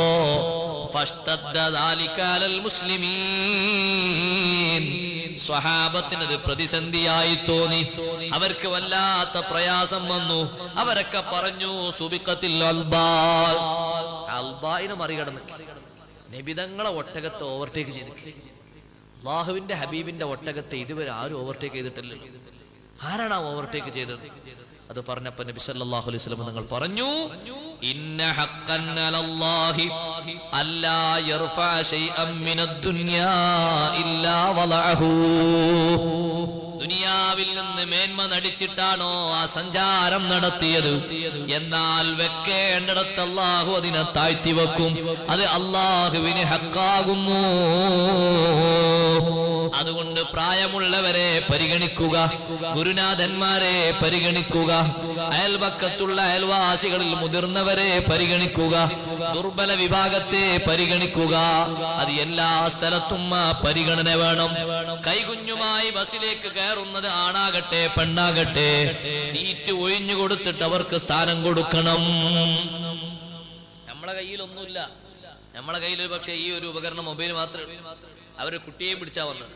അപ്പൊ ചില ആൾക്കാർ സീറ്റ് കിട്ടാനായിട്ട് വന്നാണ്. എന്നാ കുട്ടീനെ നിങ്ങളെ മടിയിലേക്ക് വെച്ചുതരാം, നിങ്ങളങ്ങ് എടുത്തിക്കോളൂ. കുട്ടിയെ പിന്നെ ഇങ്ങനെ അവർ ആ കുട്ടിയെ വീട്ടിലാക്കിയവരുണ്ട്. കുട്ടിയെ പിടിച്ചിട്ട് ഒരു ആണ് കയറിയാൽ വേക്കുന്ന ആണുങ്ങളെ സംസാരം, അത് സീറ്റ് കിട്ടാനായിട്ട് ആ കുട്ടിയെ എടുത്തതാണ്. അങ്ങനെ ആകുമോ? അപ്പുറത്ത് വേറൊന്ന് ഉമ്മാന്റെ കയ്യിലുണ്ട്, അപ്പൊ ഒന്ന് ഇപ്പുറത്തേക്ക് കൊടുത്തതാ ഒന്നുകിൽ. അല്ലെങ്കിൽ ഉമ്മാക്ക് അങ്ങനെ കുട്ടിയെയും കൊണ്ട് കയറാൻ ചെറിയൊരു ക്ഷീണം ഉണ്ടാവുകൊണ്ട് ഞാൻ പിടിച്ചോളാം, അങ്ങനെ കയറിക്കോ, ബസ് പെട്ടെന്ന് എടുത്തു വന്നാൽ അങ്ങനെ കൊടുത്തതായിരിക്കൂലേ. എന്തിനെങ്ങനെ മാത്രം കരുതുന്നത്? ഒന്ന് അങ്ങനെ ചിന്തിച്ചൂടെ? എന്താ അങ്ങനെ തോന്നിയെടുത്ത? കണ്ണ് കാണാത്ത മനുഷ്യന്മാർ വന്നാൽ പോലും ചില ആൾക്കാർ അങ്ങനെ ഇരിക്കും. അപ്പൊ അവർക്ക് പ്രത്യേക സീറ്റ് ഉണ്ട്. ആ സീറ്റിൽ രണ്ട് കണ്ണോട്ടന്മാർ വേറെ ഇരിക്കുന്നുണ്ടെങ്കിൽ അവരെ നീപ്പിക്കാൻ പറ്റുമോ? അതോടുകൂടി അവർ സീറ്റ് ഖാലിസായതൊക്കെ തീർന്നതാ? അല്ല, നമ്മൾ അവിടെ നിന്ന് എഴുന്നേറ്റ് നിൽക്കുമ്പോൾ അള്ളാഹു ജല്ല ജലാലുഹു ആ പരിഗണനയ്ക്ക് വലിയ സ്ഥാനം നൽകുന്നുണ്ട്. അപ്പൊ ഓവർടേക്ക് ചെയ്യുന്നവിടെ ശരിക്കും ശ്രദ്ധിക്കണം. ബൈക്ക് ഓടിക്കുന്ന ആളുകളോട് ഞാൻ എല്ലാ സ്ഥലത്തും പറയാറുള്ളത് പോലെ പറയട്ടെ, നിയമപരമായിട്ട് മാത്രം നമ്മൾ ഓവർടേക്ക് ചെയ്യണം. തീർത്താൽ തീരാത്ത ദുരന്തങ്ങളും ദുരിതങ്ങളുമാണ് അനുദിനം വായിച്ചുകൊണ്ടിരിക്കുന്നത്. എത്രയോ കുടുംബങ്ങൾ അത്താണിയായി കഴിയാവുന്ന തരത്തിലേക്ക് ജോലിയിൽ പ്രവേശിച്ച നല്ല നല്ല ചെറുപ്പക്കാർ, അവർ പക്ഷേ തിരക്ക് കൊണ്ടുപോയതായിരിക്കും, ഞാൻ അവരെ കുറ്റപ്പെടുത്തുന്നില്ല. എങ്കിലും നമ്മളൊന്ന് ശ്രദ്ധിക്കണം. നമ്മുടെ വാപ്പയും ഉമ്മയും നമ്മളെ പറ്റിയിട്ട് വിഷമിച്ച ഒരുപാട് സ്വപ്നങ്ങൾ വെച്ചിട്ടുണ്ട്. അവർ ദുഃഖിതരായിരിക്കാം. അവർക്കൊക്കെ ഒരു സന്തോഷം നൽകാൻ ആഫിയത്തിനും ദീർഘായുസിനൊക്കെ നമ്മളൊന്ന് അശ്രദ്ധ ഒഴിവാക്കി നല്ല ശ്രദ്ധയോടുകൂടെ ഓട്ടണം.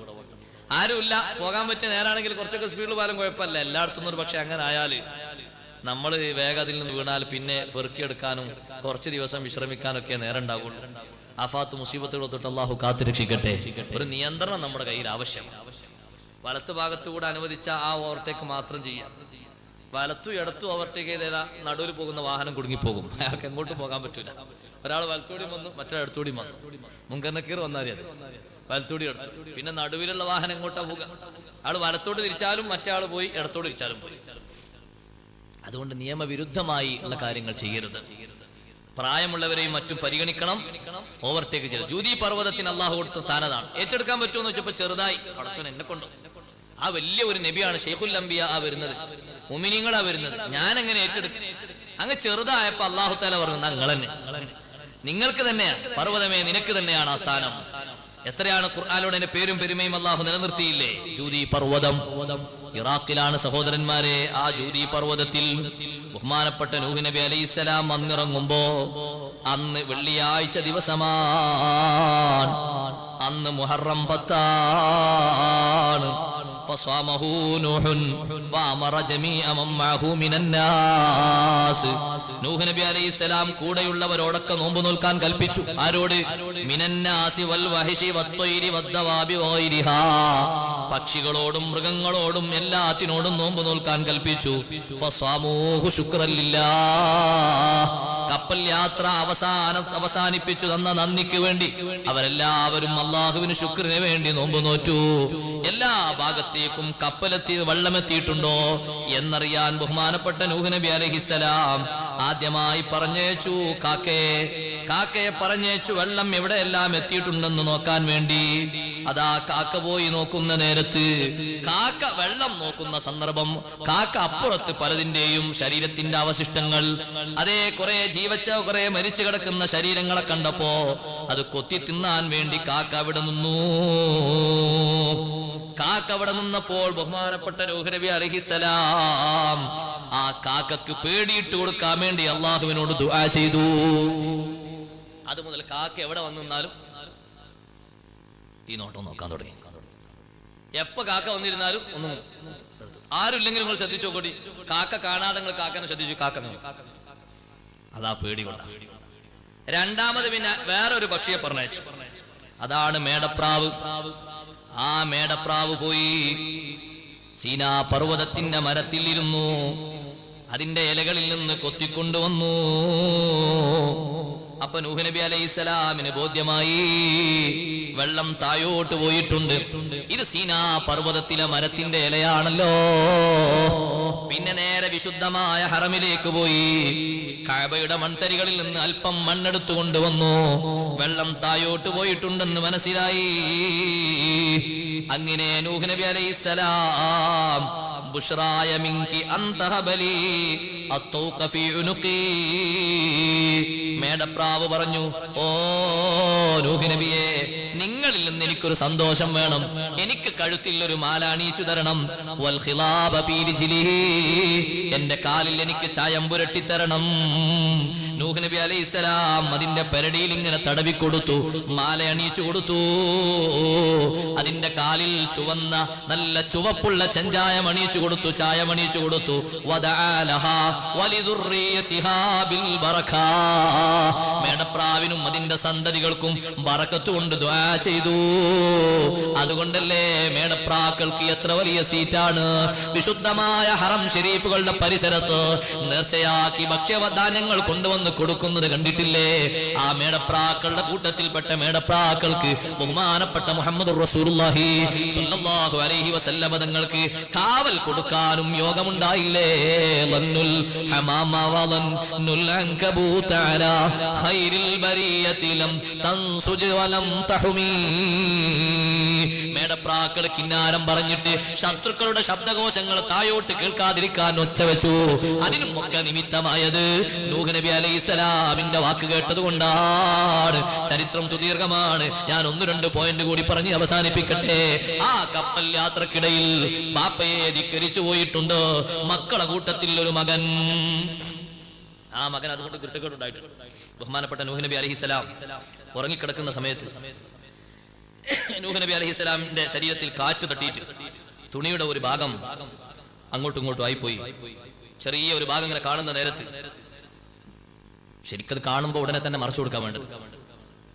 അപ്പോ യാഫിത്ത് എന്ന് പറയുന്ന മകൻ ആ ഭാഗം മറക്കാതെ അത് കണ്ട് ഒന്ന് ചിരിച്ചപ്പോ മറ്റേ മക്കളൊക്കെ കൂടിയിട്ട് അതിൽ ആക്ഷേപം പറഞ്ഞു. അങ്ങനെ ശരിയായില്ല. ഈ തർക്കങ്ങൾ ഇങ്ങനെ പറഞ്ഞുകൊണ്ടിരിക്കുന്നതിനിടയിൽ നൂഹ് നബി അലൈഹി സ്വലാം എഴുന്നേറ്റു.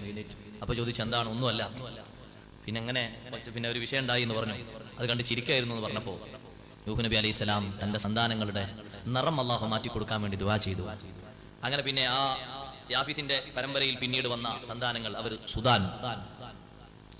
സുഡാനികൾ, കറുത്ത വർഗ്ഗക്കാരാണ് പിന്നീട് മക്കളായി വന്നത്. പിന്നെ ഒരു വിഭാഗം അതിലുള്ളത് യജൂജ് മജൂജാണ്. ആർക്കും ഒരു ഉപകാരമില്ലാത്തൊരു ടീം യജൂജ് മജൂജ്. അതിന്റെ സന്താന പരമ്പരയിൽ വന്ന മറ്റൊരു വിഭാഗമാണ്. മനുഷ്യന്മാർ തന്നെയാണ് അവർ. നൂഹ് നബി അലൈഹി സ്വലാം ഒരു ബാപ്പയിൽ നിന്ന് എന്തെങ്കിലും ഒന്ന് പറ്റാത്തത് കണ്ടാൽ അത് കണ്ട് പരിഹസിക്കാനോ ചിരിക്കാനോ അല്ല ഒരുങ്ങേണ്ടത്. മറ്റു മക്കൾ തയ്യാറായി പെട്ടെന്ന് മറച്ചതുകൊണ്ട് അവർക്ക് വലിയ സംരക്ഷണവും കാര്യം കിട്ടി. അതുകൊണ്ട് തന്നെയല്ലേ സാമിന്റെയും ഹാമിന്റെയും മക്കളിലൂടെയാണ് പിന്നീട് അംബിയാഇന്റെ വലിയ പരമ്പരകൾക്ക് തുടക്കം കുറിക്കുന്നത് വരുന്നത്. നിങ്ങൾ ആലോചിച്ചു നോക്കൂ. ആ ബഹുമാനപ്പെട്ട നൂഹ് നബി അലൈഹിസ്സലാം കുറെ കൊല്ലം ജീവിച്ചു. മഹാനവറുകൾ പ്രബോധനം നടത്തിയതിനെ പറ്റി തന്നെ അൽഫസനത്തിനില്ലാ 50 ആമ, 1000 നിന്ന് 50 കുറച്ചാൽ 950 എന്ന് മഹാനവറുകളുടെ പ്രബോധന ദൗത്യത്തെ പറ്റി, തൂഫാനിന്റെ മുമ്പുള്ള ആ കാലത്തെ പറ്റി അല്ലാഹു തആല പഠിപ്പിക്കുന്നു സൂറത്തുൽ അൻകബൂത്തിലൂടെ. ശേഷവും മഹാനവറുകൾ ജീവിച്ചു. വ്യത്യസ്ത അഭിപ്രായങ്ങളുണ്ട്. ഏറ്റവും ടോപ്പ് അഭിപ്രായ പ്രകാരം 1750 കൊല്ലം എന്നാണ് ലാസ്റ്റത്തെ കണക്ക്. ഞാൻ അപ്പുറത്തേക്കുള്ള കണക്ക് കുറേകളുണ്ട്.